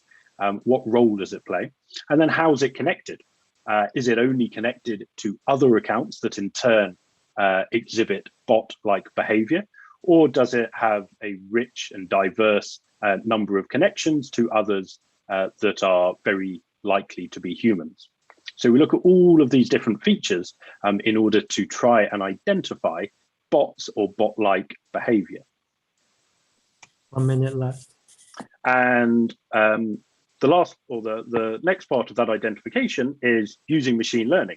So instead of looking at the network, now we're looking at individual accounts, the language they use, their activity, their use of emoticons, and we're building deep learning models that then are able to identify bots or bot-like activity based on that.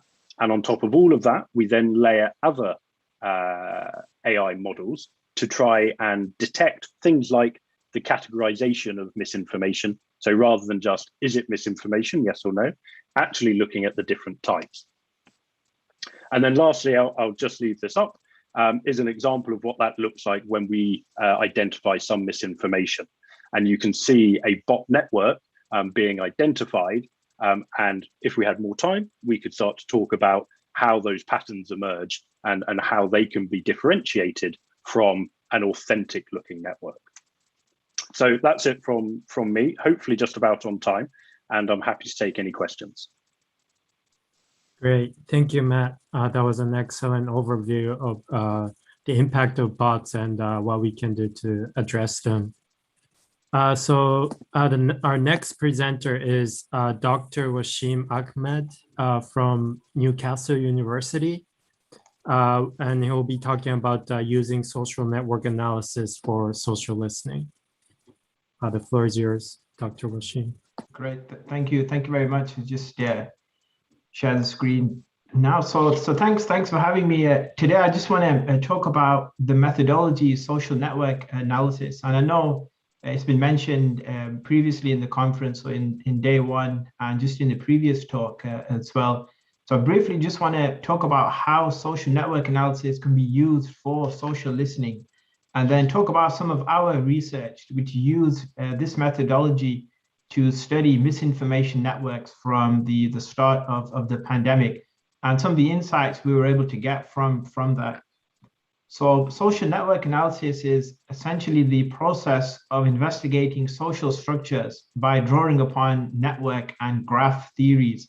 So it's been used a lot in sociology before the advent of social media platforms to understand relationships between communities and different groups in different settings. So for instance, you might go into an organization and speak to the different people there to kind of draw up a social network of how people are connected to each other and who influential employees might be. And due to the advent of social media platforms, people began to use this method and apply it to social networks. And there's a number of different tools and software applications that allow anyone to easily tap into this social media data and perform social network analysis on these data sets. So this is an overview of a network visualization, and essentially social network analysis by exploring the relationships between different users around a given topic, account on social media, YouTube video, and so forth. By examining how people are conversing and talking to each other, it might uncover kind of the groups and key users that are within the network. So for instance, we might use different metrics to find out who the most influential person might be. So for instance, one metric is betweenness, centrality, and that might tell us which nodes or users in a network are spreading information the most. We'll also be able to find out the key discussions the core group are having. And when we are studying misinformation, we can isolate and kind of analyze accounts that are most influential in these groups. So we might use it for a kind of grouping key discussions, highlighting popular information sources, and kind of isolating them and seeing what types of information they might be spreading. And it's a useful method to use alongside textual analysis as well. And it kind of gives some additional insight into the network. And due to the availability of many different tools, one of the nice things about it is that almost anyone really with an internet connection can start to produce these network graphs. So kind of health authorities should hopefully be easily able to kind of produce some of these visualizations. And what social media researchers have found is that when it comes to topics discussed on Twitter, there might be kind of main patterns that might emerge, not just on Twitter, but perhaps on other platforms as well. And our network insights and visualizations can kind of give us insight into the structure and nature of a given topic. So for instance, we might find that some groups or some network graphs represent broadcast networks where we might get a group of influential users spreading misinformation, and we can see in the network that their purpose is to kind of broadcast this misinformation. We might get polarized crowds. So for instance, we might get a group of users kind of positively talking about vaccines. We might get a group of users against vaccines. So we might find kind of examples of polarized groups. And there's other shapes that might emerge as well. So support network is where one user might be replying to a large number of other users. So for instance, trying to tell people about a misinformation. So in our research, we also found that accounts will try and tweet as many users as possible to kind of tell them about misinformation on social media networks. So this kind of a network visualization of these 6 shapes was produced by the Social Media Research Foundation, which analyzed thousands of different topics on Twitter to try and come up with different ways to see how networks might look like. So there's different tools that people can use to analyze social media data from different platforms, for instance, Twitter, YouTube, and so forth. And one open source free tool that anyone can really start to use and find kind of patterns in these networks is Gephi, freely available, and allows kind of importing data and analyzing it. There's other tools as well, iGraph, UCINet, and Node XL as well, a Microsoft Excel plugin. So in our research, we've been mostly using Node XL, and we have been studying misinformation networks on different conspiracies. So one conspiracy we looked at was 5G and coronavirus, where we looked at the relationships between different users in the network. And we also looked at another conspiracy theory, the Fermi Hospital conspiracy theory, that kind of clustered users into the different groups and so forth. We also found that when we look at a particular network as it emerges, once you remove the accounts that are spreading misinformation, we might see a group on the right-hand side. So networks, when you remove misinformation from them, they really look kind of empty. So we published our research in the Journal of Medical Internet Research, kind of at the start of the pandemic. And by producing these visualizations, we're able to identify key groups of users who might be kind of spreading misinformation. And you can use social listening for other things as well. So for instance, the general World Health Organization Twitter account, we could actually put that into Node XL, produce different visualizations, and actually look at the connections between different users and groups, find out who the most influential people are in that particular discussion. We can also, for instance, use social network analysis to look at the likes of YouTube user discussion networks as well. So for instance, we could see what the most commented videos are on YouTube and explore the network, see the kind of key groups and divisions that might emerge. So there's a number of data sets around health, misinformation networks, World Health Organization, and then public health more generally on the Node XL graph gallery that might be of interest to some of you. are kind of working in this area as well. Our publications are also available on the Journal of Medical Internet website, where we've looked at a number of different conspiracy theories. So that's it for a kind of overview of social network analysis. Happy to take any questions. Great, thank you, Dr. Ahmed. That was a very informative introduction to social network analysis and how we can use it in infodemic management. Thank you. So our final speaker is Mr. Rory Smith from First Draft News, who will be talking to us about social listening tools and tips, and also a reminder for everyone to use the Q&A box to ask questions. Okay, so with that, please, Rory, take it away.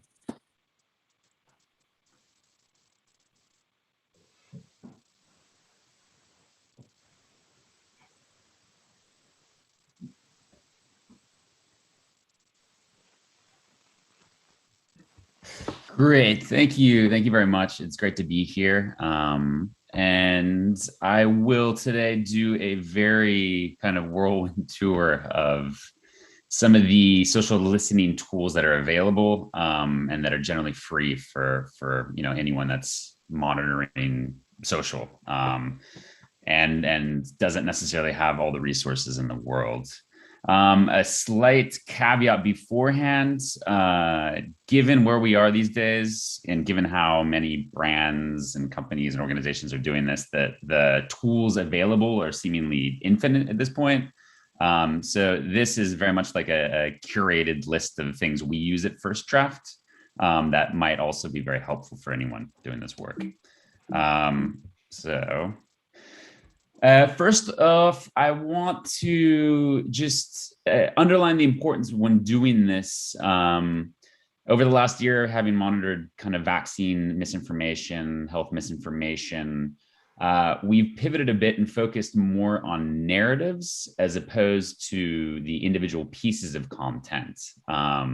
And while these individual pieces of content are important, what we see is they generally support broader overarching narratives that have kind of significant impacts on how people make sense of the world. And these narratives are important because they're not easy to debunk, but these are the heuristics that people use to make sense of the kind of environment that we're in. So understanding the narratives also allows us to better create kind of active campaigns to combat misinformation or narratives that are increasing vaccine hesitancy as well. And another important component is the focus on data deficits. So what I mean when I say data deficits is when there is a high demand for information around a particular topic, but credible and reliable information on that topic isn't necessarily available.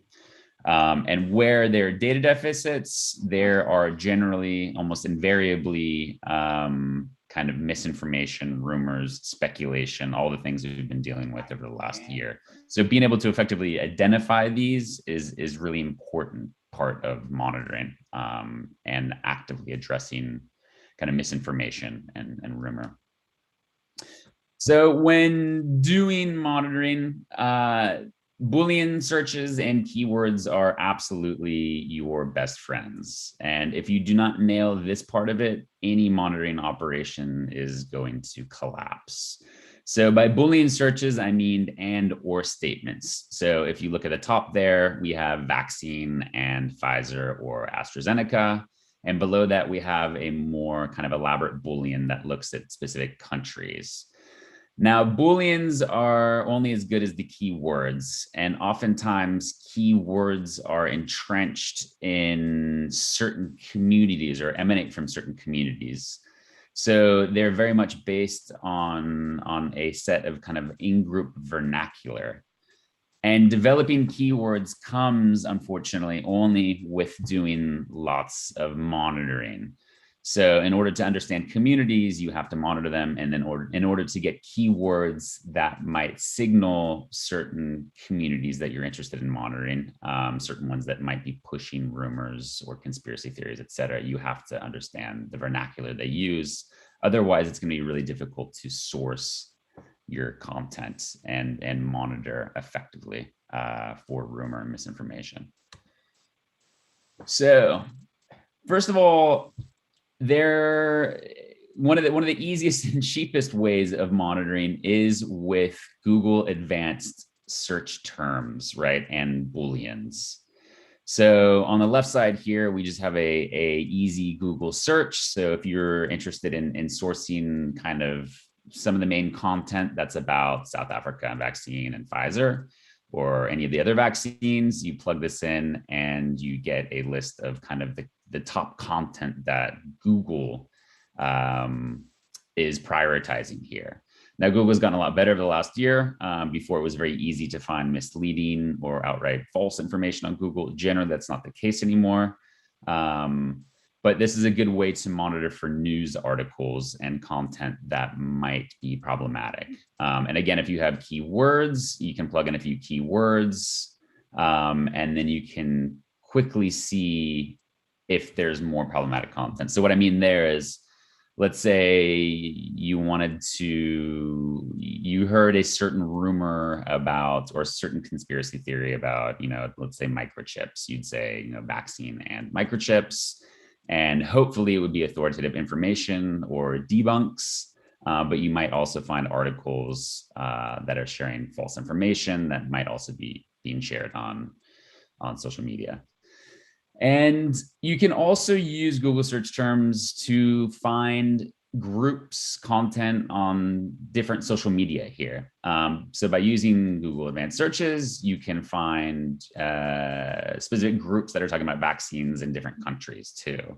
So if you don't have access to a lot of the kind of broader, bigger analytics platforms, this is a good way of sourcing groups, Twitter accounts, etc.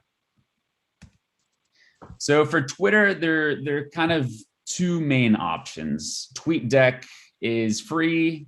It's very easy to use. And as you can see there, it gives you kind of a multiple column layout, which you can organize using different Booleans, different searches. You can organize it any way you want, but it gives you a live kind of real-time display of tweets that adhere to the searches that you set out there. This is kind of the best way of monitoring stuff in real time, but you also have access if you do have some data chops or people on your team are a bit more kind of data savvy, to tap into Twitter's free search and streaming APIs, which essentially gives you also either real-time data or kind of a retrospective kind of look at data going back as far as a week to 10 days. For Facebook and Instagram, unfortunately, very much kind of hamstrung in terms of what we can access. Since 2016, both these platforms have done an amazing job at kind of black boxing their APIs and limiting access to data, unfortunately. CrowdTangle is one of the quote unquote best options. I say best in quotation marks because the data is very, very limited, but that's going to be the case for both these platforms whenever. CrowdTangle is free to journalists and researchers and also universities. And I'm pretty sure they're making it more readily available for kind of organizations monitoring this space. But if you cannot get access to CrowdTangle itself, which is an analytics platform, which gives you kind of a real-time feed of content on Facebook, Instagram, or Reddit, you also have the CrowdTangle link checker, which you can see here on the right, which is free for everyone. It's a Google kind of plugin you can download. And this allows you to essentially reverse link check articles to see where they've traveled through Facebook and Twitter and Reddit. as well as Instagram. And essentially gives you the interaction count, etc., which allows you to see kind of where the articles have traveled, and the types of groups or pages that are sharing this content. So it is a very effective and useful tool that we are constantly leaning on, especially when we see kind of suspicious or misleading articles. We want to see kind of the spread, the uptake, etc. So that tool is completely free and available right now to anyone that wants to download it, and it is a very effective tool. Whereas the CrowdTangle dashboards, you can contact CrowdTangle and see if they're able to give you access. Generally, they will if you're a journalist or a researcher, but it gets a bit more complicated if you're kind of an organization that's not necessarily associated with journalism or research. 1 minute left. Yeah, and then there is obviously news media is very important. What we've seen in the last year is that lots of misinformation comes directly from, or the data deficits are essentially produced by the news, more so than on social media. So monitoring the news, monitoring headlines is a very, very, very important component to this. You have NewsWhip, which is a paid for service, which gives you essentially the same thing. It gives you nice analytics on this stuff. But you also have free tools like the News API, and you can also do the same stuff with Google Advanced Searches. Lastly, WhatsApp. We can't do anything these days without also monitoring WhatsApp. You can do this for free, and we have a kind of a link on the right side to a YouTube video that shows you how to set up a WhatsApp monitoring operation from your desktop.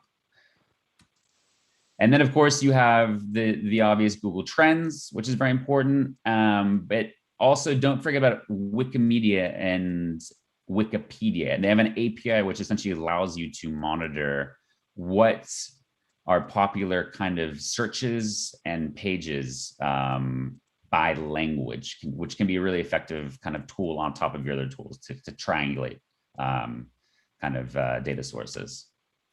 So there's also a suite of free monitoring tools at the University of Amsterdam and through the Digital Methods Initiative. I don't have the time to cover that, but they are incredibly helpful. They're free, and they give you tons of scope to investigate and monitor information across the web too. And here are some resources for you. I think this slide deck will be available, but we at First Draft also have kind of reams of training and tools and recipes to help you all in your monitoring and investigating. So thank you. Great, thank you, Rory. That was a great presentation.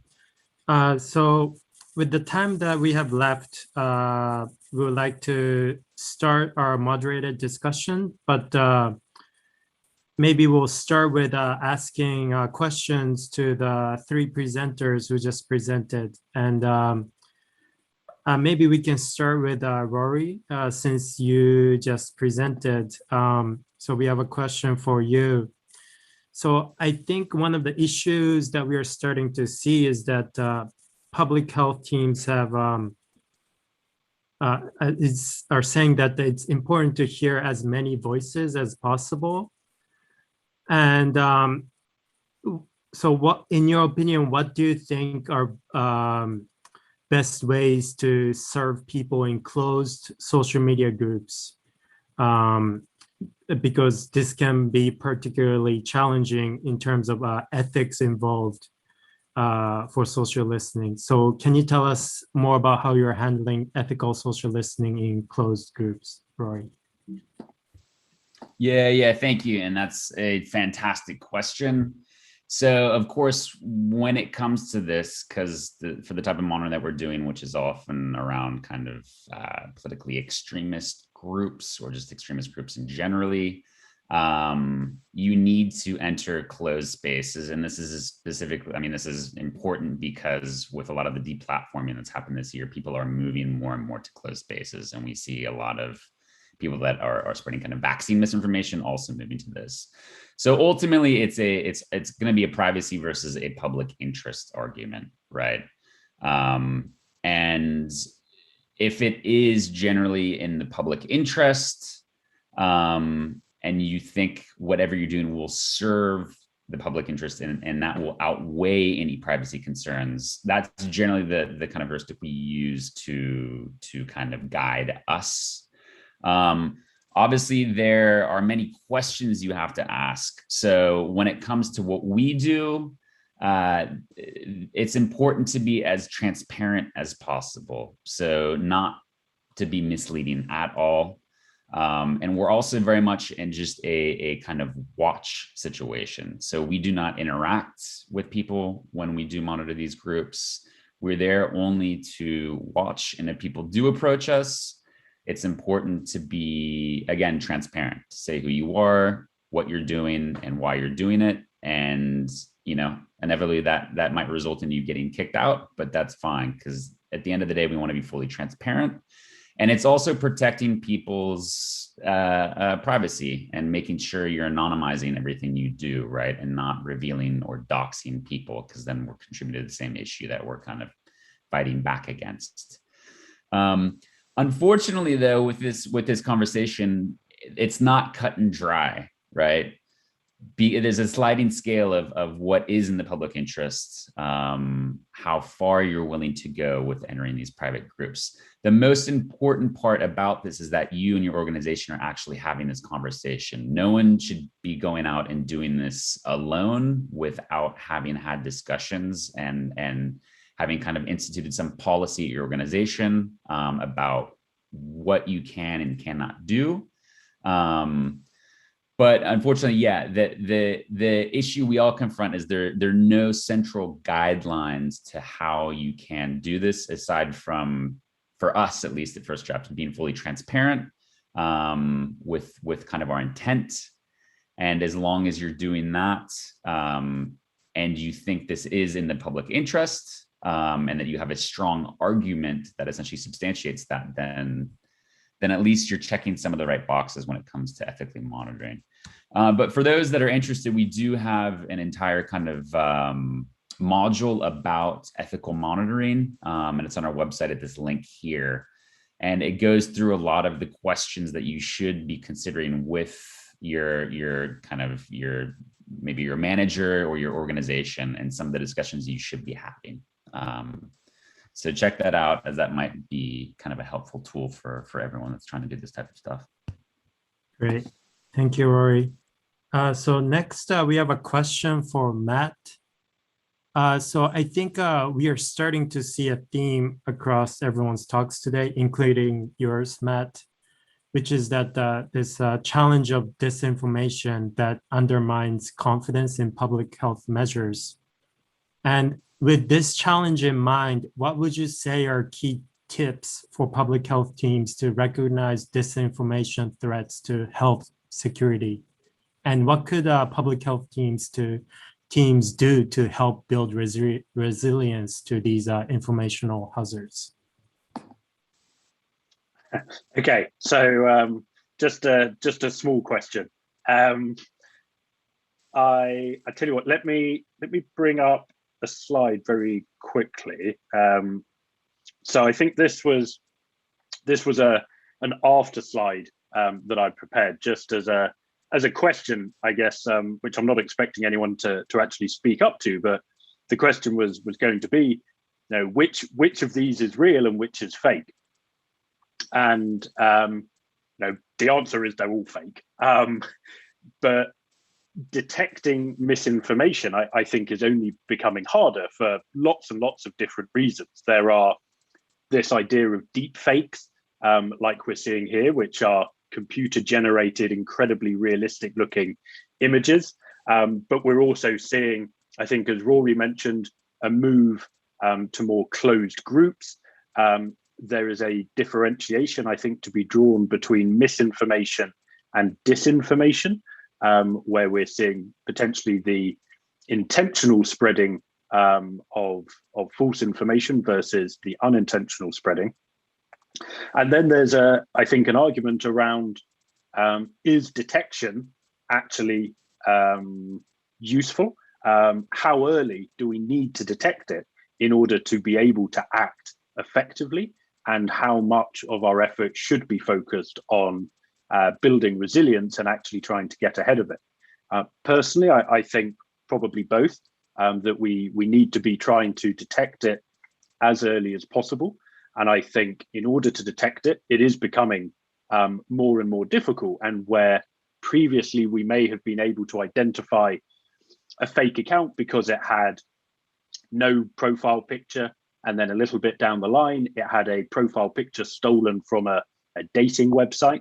Now we're seeing these deep fakes that are incredibly difficult for humans to actually identify.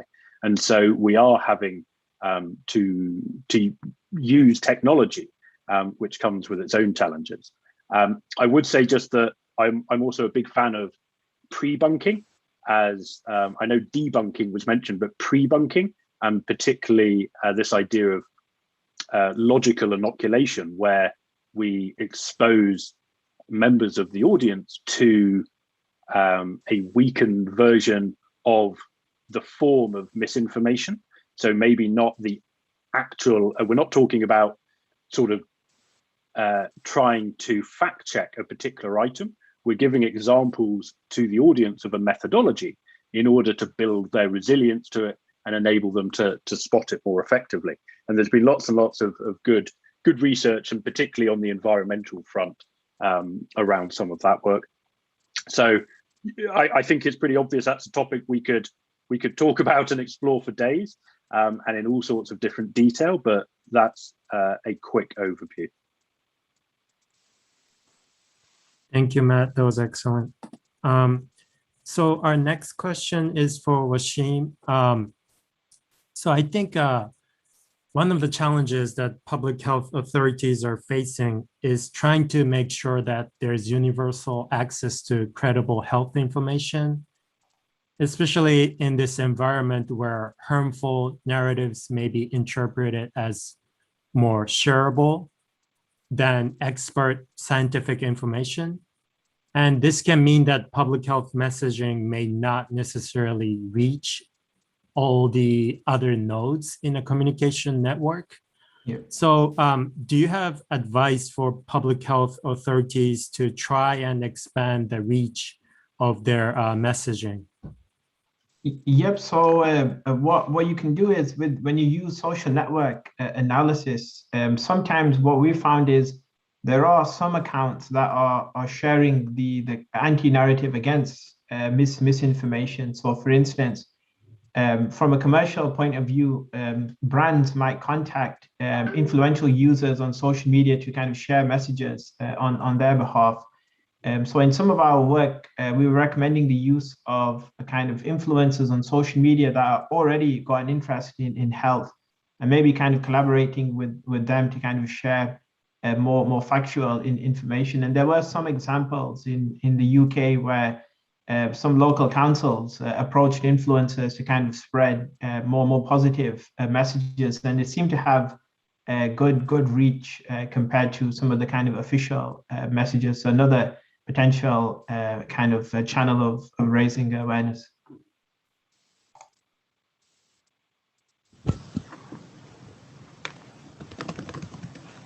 Great, thank you, Wasim. And maybe I'll hand it over to Muriel for more questions for the presenters. Great, thanks, Atsu. I think Dr. Chris Czerniak may have a follow-up question for one of the presenters. Chris, over to you. Thanks, Muriel. Can you hear me? Yes, we can hear you.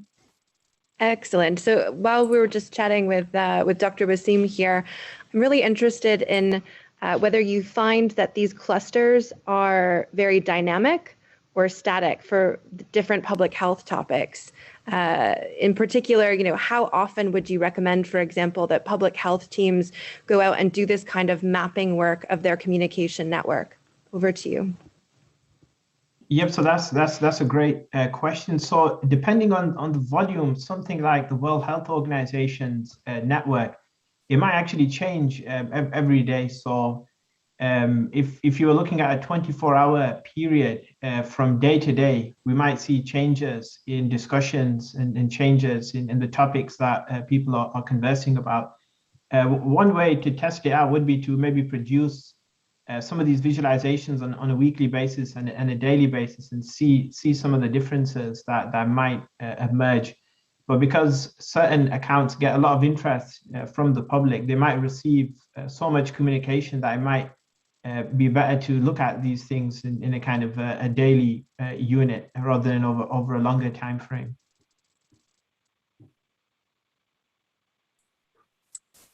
Great, thanks so much. I also had a follow-up question in terms of, for Dr. Thijs, how can, educated people, including faith leaders, be convinced to take the COVID vaccine through the EIOS and LMICs, and they're particularly interested in India?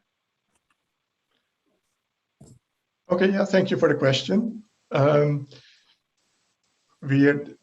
relatively new to this field, I would say, of social listening, and we started developing these tools since last year. But what I can imagine where these tools that we are developing in EOS could help, they could show the actual experiences with people have with these vaccines.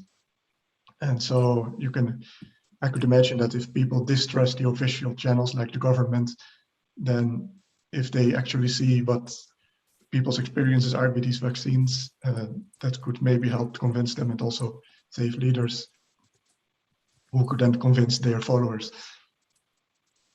I hope that answers your question. Yes, I think that answers the question. Atsu, do you have another question? Yes, sure. Thank you, Muriel. So maybe this can be a question for Tina and Amy and Eve. So do you have any tips on how to translate actionable insights from social listening into priorities for action? That's an incredibly good question. And it's something that, so I suppose to give the context, Media Measurement is an organization that historically has worked on analyzing social media content for a number of different reasons, but as with many in our industry, we started off with very much a focus on brand conversations. So a big part of the work that we've done with Tina and Chris and the rest of the team at the World Health Organization is figuring out how to apply some of that methodology that we use to track brand and category conversations and apply that to a public health use case. So that's been a huge part of the work that we've been doing over the past year. And really, I think we work very, very collaboratively with, particularly with Chris, so that we can look at the findings that we see on a weekly basis. So we report weekly. And we obviously are focusing very closely in on the content and the data set that is relevant to public health interventions. And then we work very closely with Chris and the team to translate that into recommended actions that we think will be appropriate. And of course, Chris adds a huge layer of expertise to that as well, so that we can make sure that when the information gets to sort of a broader set of recipients, that the actions are appropriate recommendations. Great, thank you, Amy. And another question I think that came for you guys earlier on in your presentation was about emotion analysis, and if you can maybe dive a little bit deeper into that specific analysis that you guys are doing. Yeah, absolutely. So we identify emotional language. So again, this is based on keyword searches to identify when people are talking about the specific topics in the taxonomy with a particular emotion attached to it. Now, we do that, as I said, with keyword searches. So, for example, with anger, it might have words around anger, fury, certainly a broad set of swear words and curse words, because people tend to use those when they're angry. And we use that to pull together data sets that indicates that people are feeling and expressing that emotion when they're talking about the specific topic within the taxonomy. As my colleague Lucy mentioned, we also use emojis that might be related to those emotions as well. So we have that data set, and it's pretty solid, but we also do need to do a layer of human analysis to sense check it and to make sure that what we're seeing is in fact sort of the expression of that emotion. So I think it's a really interesting data set to understand how people are feeling, because I think how people are feeling can very closely link to how they're acting. So are they likely to adhere to restrictive measures if they're feeling angry? Well, they're probably more likely to if they're feeling a level of acceptance towards the situation. So it's interesting and it's indicative, but it certainly is a data set that needs a bit more human analysis rather than just being taken at a surface level. This is Tina. Atsu, may I also add to this?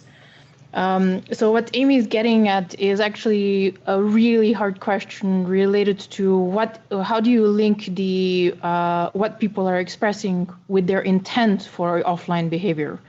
And what we've seen is that on emotional level, people express a lot more volatile emotion, which is also, Amy mentioned this, Heidi also mentioned it. That's not necessarily linked to offline behavior in a very easy correlation. And similarly as messages themselves are not linked to people enacting health behaviors. And this is where actually we don't have yet direct research, very clear research linking online expression, including emotion, to the intent and then enactment offline. So this is where I personally think multiple integrated research or integration of analysis from very different research strategies will need to be used in order to answer this question. And I think, Chris, you also had something to say. Yeah, thanks very much, Tina. This is a great discussion. So this also harkens back to the question about how to try and prioritize. And one of the challenges we're seeing with the public health team feedback that we're getting is that, it's really difficult with all of the social listening data that's coming in and from all these different data sources which need to be considered and triangulated. How does one decide what to act on and what to leave? Because there are limited resources and we have to think about where is there going to be the greatest impact? Where will there be the greatest return on investment? And so one of the things I can share that the team here at EPI-WIN team at HQ does is that, we look at all of the insights that are coming in and all the signals, but then we have to do our own risk analysis when we're looking at those insights and consider what is the severity of harm and what is the probability of harm coming from some of these narratives. So for example, logging a bunch of different rumors and conspiracy theories, examples of misinformation, it's not necessarily the best use of public health team time to chase every single rumor and try to debunk it. It might be much more valuable to spend time identifying where there are critical information voids because people have genuine questions that need to be answered and spend time trying to amplify that helpful information. And so once we do that assessment of severity of harm and probability of harm, then we also need to filter through and figure out what is the potential impact of an intervention. And that intervention, it could be communications, but it could be technical guidance, it could be logistics, health ops, it could be a bunch of different things. And then we have to do a feasibility assessment based on the resource available for the team. What can we actually do? And that helps us with prioritization. Over. Great. Thank you, Chris and Tina. So we have a question about digital social listening examples for assessing how people are responding to a public health measure or campaign. And I would like to punt this question to, is Eve online?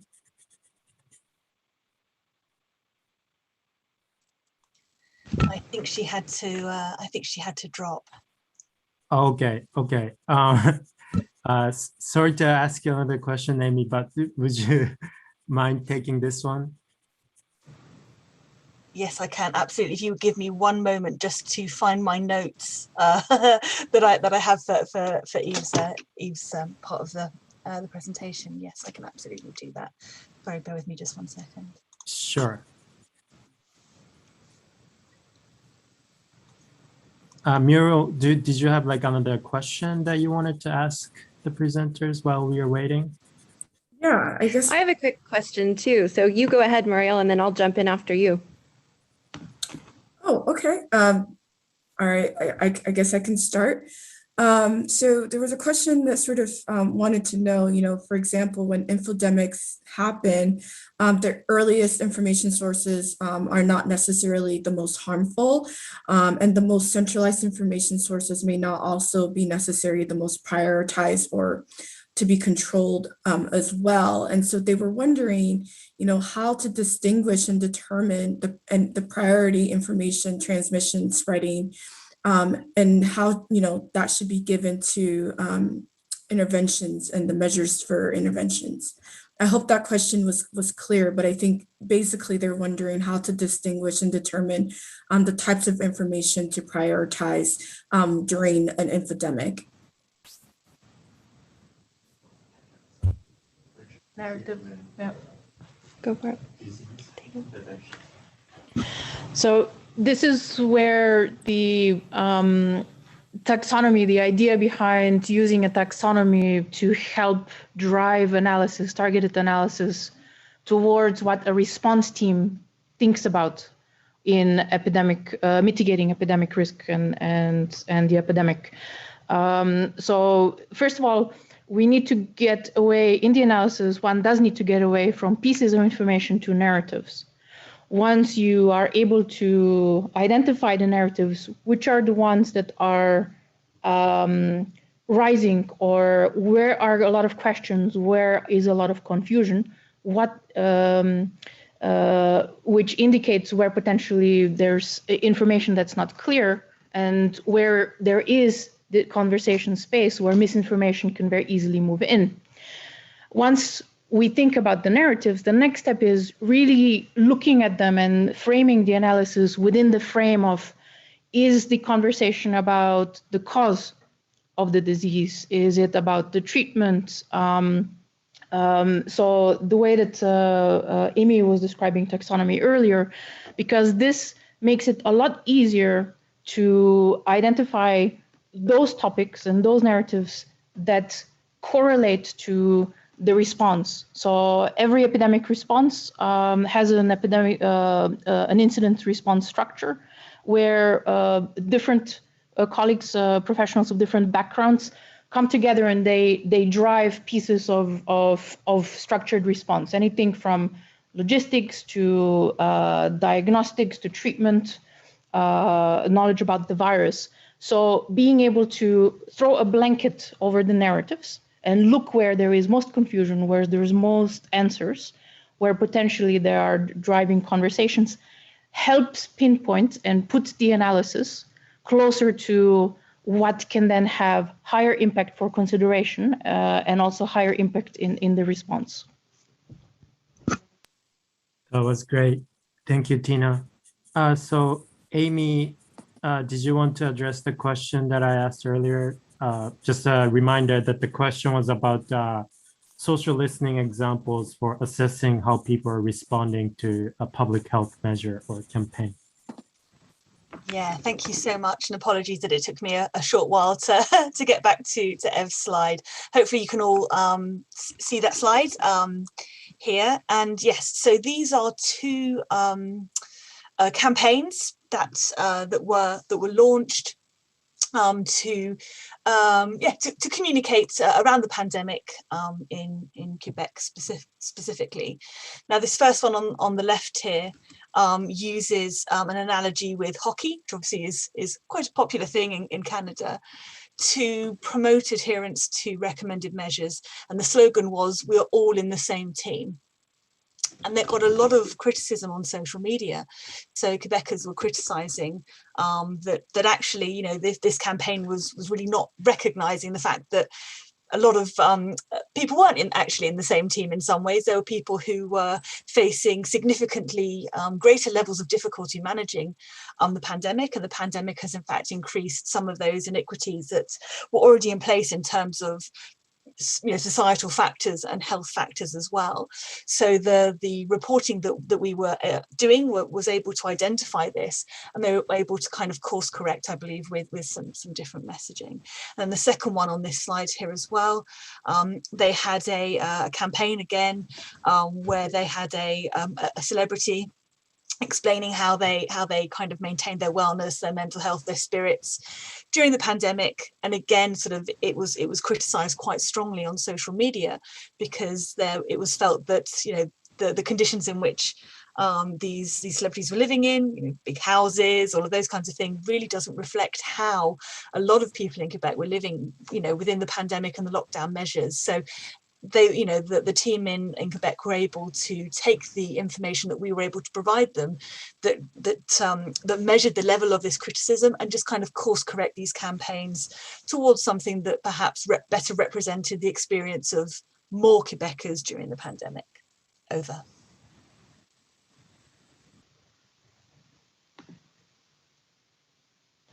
Great, thank you, Amy. Chris, did you have a question that you wanted to ask? Sure, thanks. This is directed to Rory. I'm really keen to hear more about the challenges you're facing with the Boolean keyword searches that you're doing, thinking about how to try and do this kind of work globally. And, you know, for example, if we consider a team that's sitting in a regional office who's trying to scan across many different languages, right, for the countries that they're serving, that runs into a little bit of difficulty there with trying to have those search terms reflected in all the different languages. And Harry, I'm wondering if you want to come in on this and share any reflections about language agnostic approaches that can help. So to Rory and then to Harry, over. Thank you, Christine. It's a great question. Yeah, I mean, at First Draft, we're doing monitoring in many different languages. And unfortunately, there is no workaround. I mean, developing your keyword list is so fundamental to monitoring and research. And you really, it's also the most time consuming part. And that's why handing over lists of keywords to other entities is, it's like giving away, you know, lots of gold, and organizations can be very protective of them. So honestly, the best way to do it is to have people that are familiar with the context or been monitoring the context in the language and coming up with different lists of keywords that are specific to each country and context.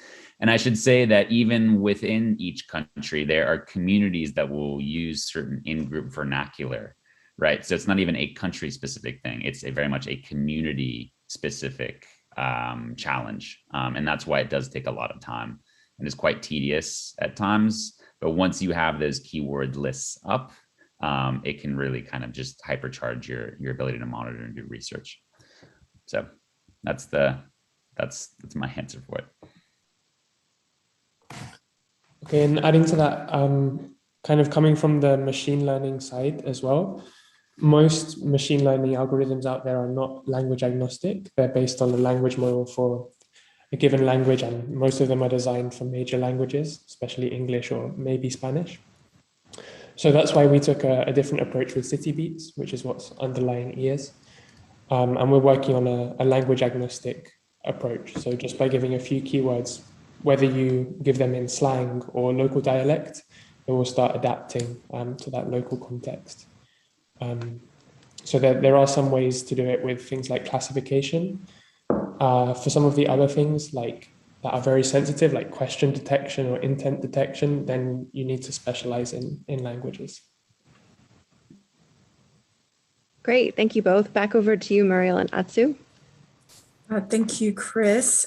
So this question is really for Rory, but others can also chime in. And I know we have a few minutes left, so let's try to keep it short if we can.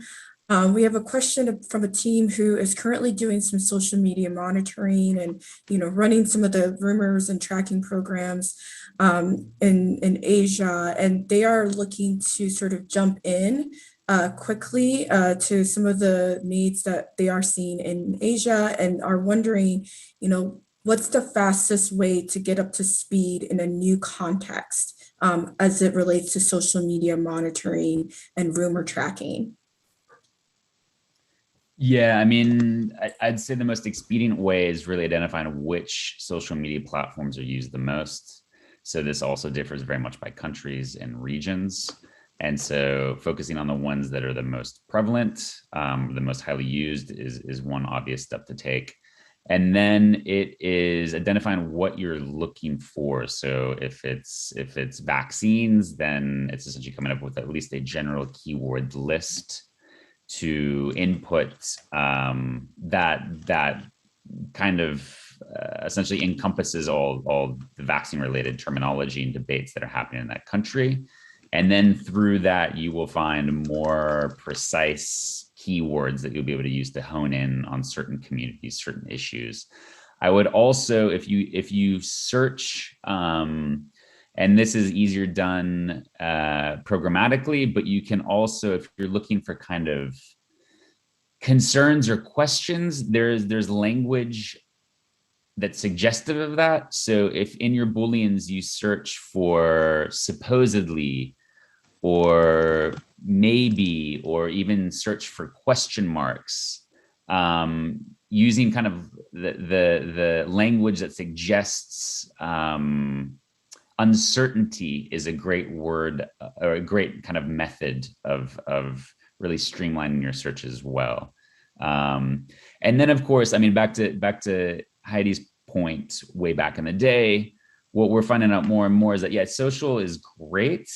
You can find a lot of things, but you're also very much limited by the data. And there is the data we get from these platforms is not great, right? So it's really easy to get a very distorted picture of what's going on. And again, to Heidi's point, like the importance of implementing kind of qualitative research, whether that's even focus groups, is a very expedient way of doing this as well, if you have the resources. And that can supercharge your ability then to do social, because you can get keywords, language concerns immediately. And then using that data, you can fine tune your kind of monitoring operations.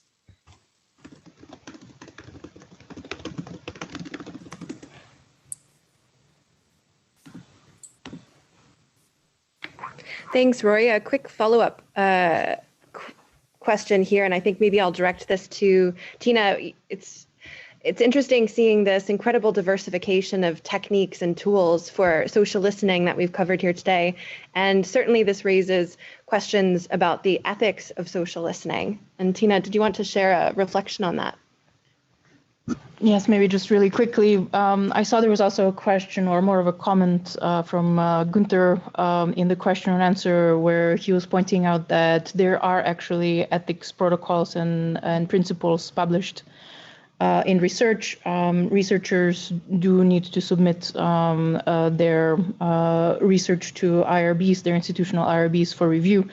And this is really important, really, also in this context, because we do need to conduct and learn from communities and the methods that we do use for research, really from point of view of duty of care to them, showing respect and also protecting vulnerable communities that we do work with. So I just wanted, thanks for redirecting to this. We do need to acknowledge this.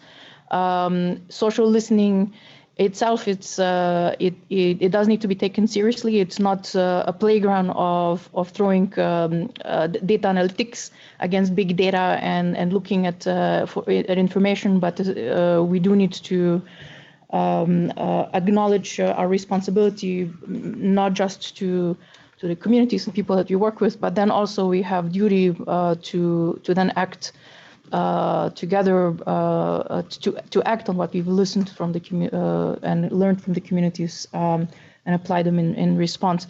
We actually had this topic also included in the infodemic management training. It is something that we do need to serve and acknowledge. And maybe we can share more resources on this aspect post the training, post the conference. Great. Thanks very much, Tina. And this touches on a point that came up in Heidi's presentation as well, and is something we emphasize quite strongly in the Infodemic Manager training about trust as foundational to everything we do, and that trust is earned. And so I'm going to throw it to Atsu for a question that came up here from one of our participants about trust. Over to you, Atsu. Great. Thank you, Chris. So this is a question for Harry. If you could please keep it short because we're running a little bit tight on time. So is there any real-time research being done to continuously monitor levels of trust between communities and the authorities? Yes, that's something that we've started working on together with Chris and the team. So yeah, we've started detecting expressions of trust and expressions of a lack of trust, distrust, across 4 countries in our pilot with EIOS. We started by making a taxonomy with humans, specialists in trust, and then we've used machine learning to identify other common phrases that seem to turn up that are kind of similar, and then accepted them into our algorithm for detecting that. So that's something that we've started doing. Right now we're validating it and testing it in different environments in real time. You can see here in the slides, these are 4 of the countries we're looking at. You can kind of see how it evolves over time, as well as a heat map of people talking about trust generally in the conversation, or trust directed to a certain vaccine or a certain entity in the conversation.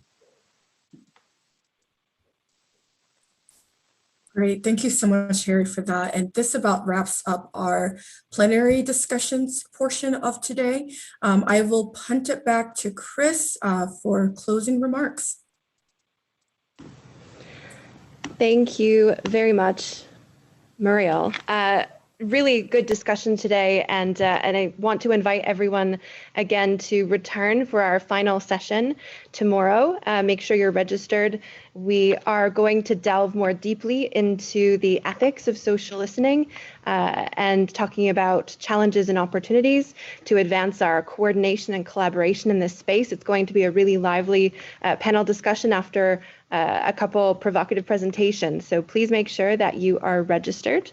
And with that, I think we are at time. So thank you very much to everyone for attending today. Thank you for all the great questions. Thank you to the experts for addressing these and your great presentations, and to the technical support team here. And I look forward to seeing everyone tomorrow. Thank you.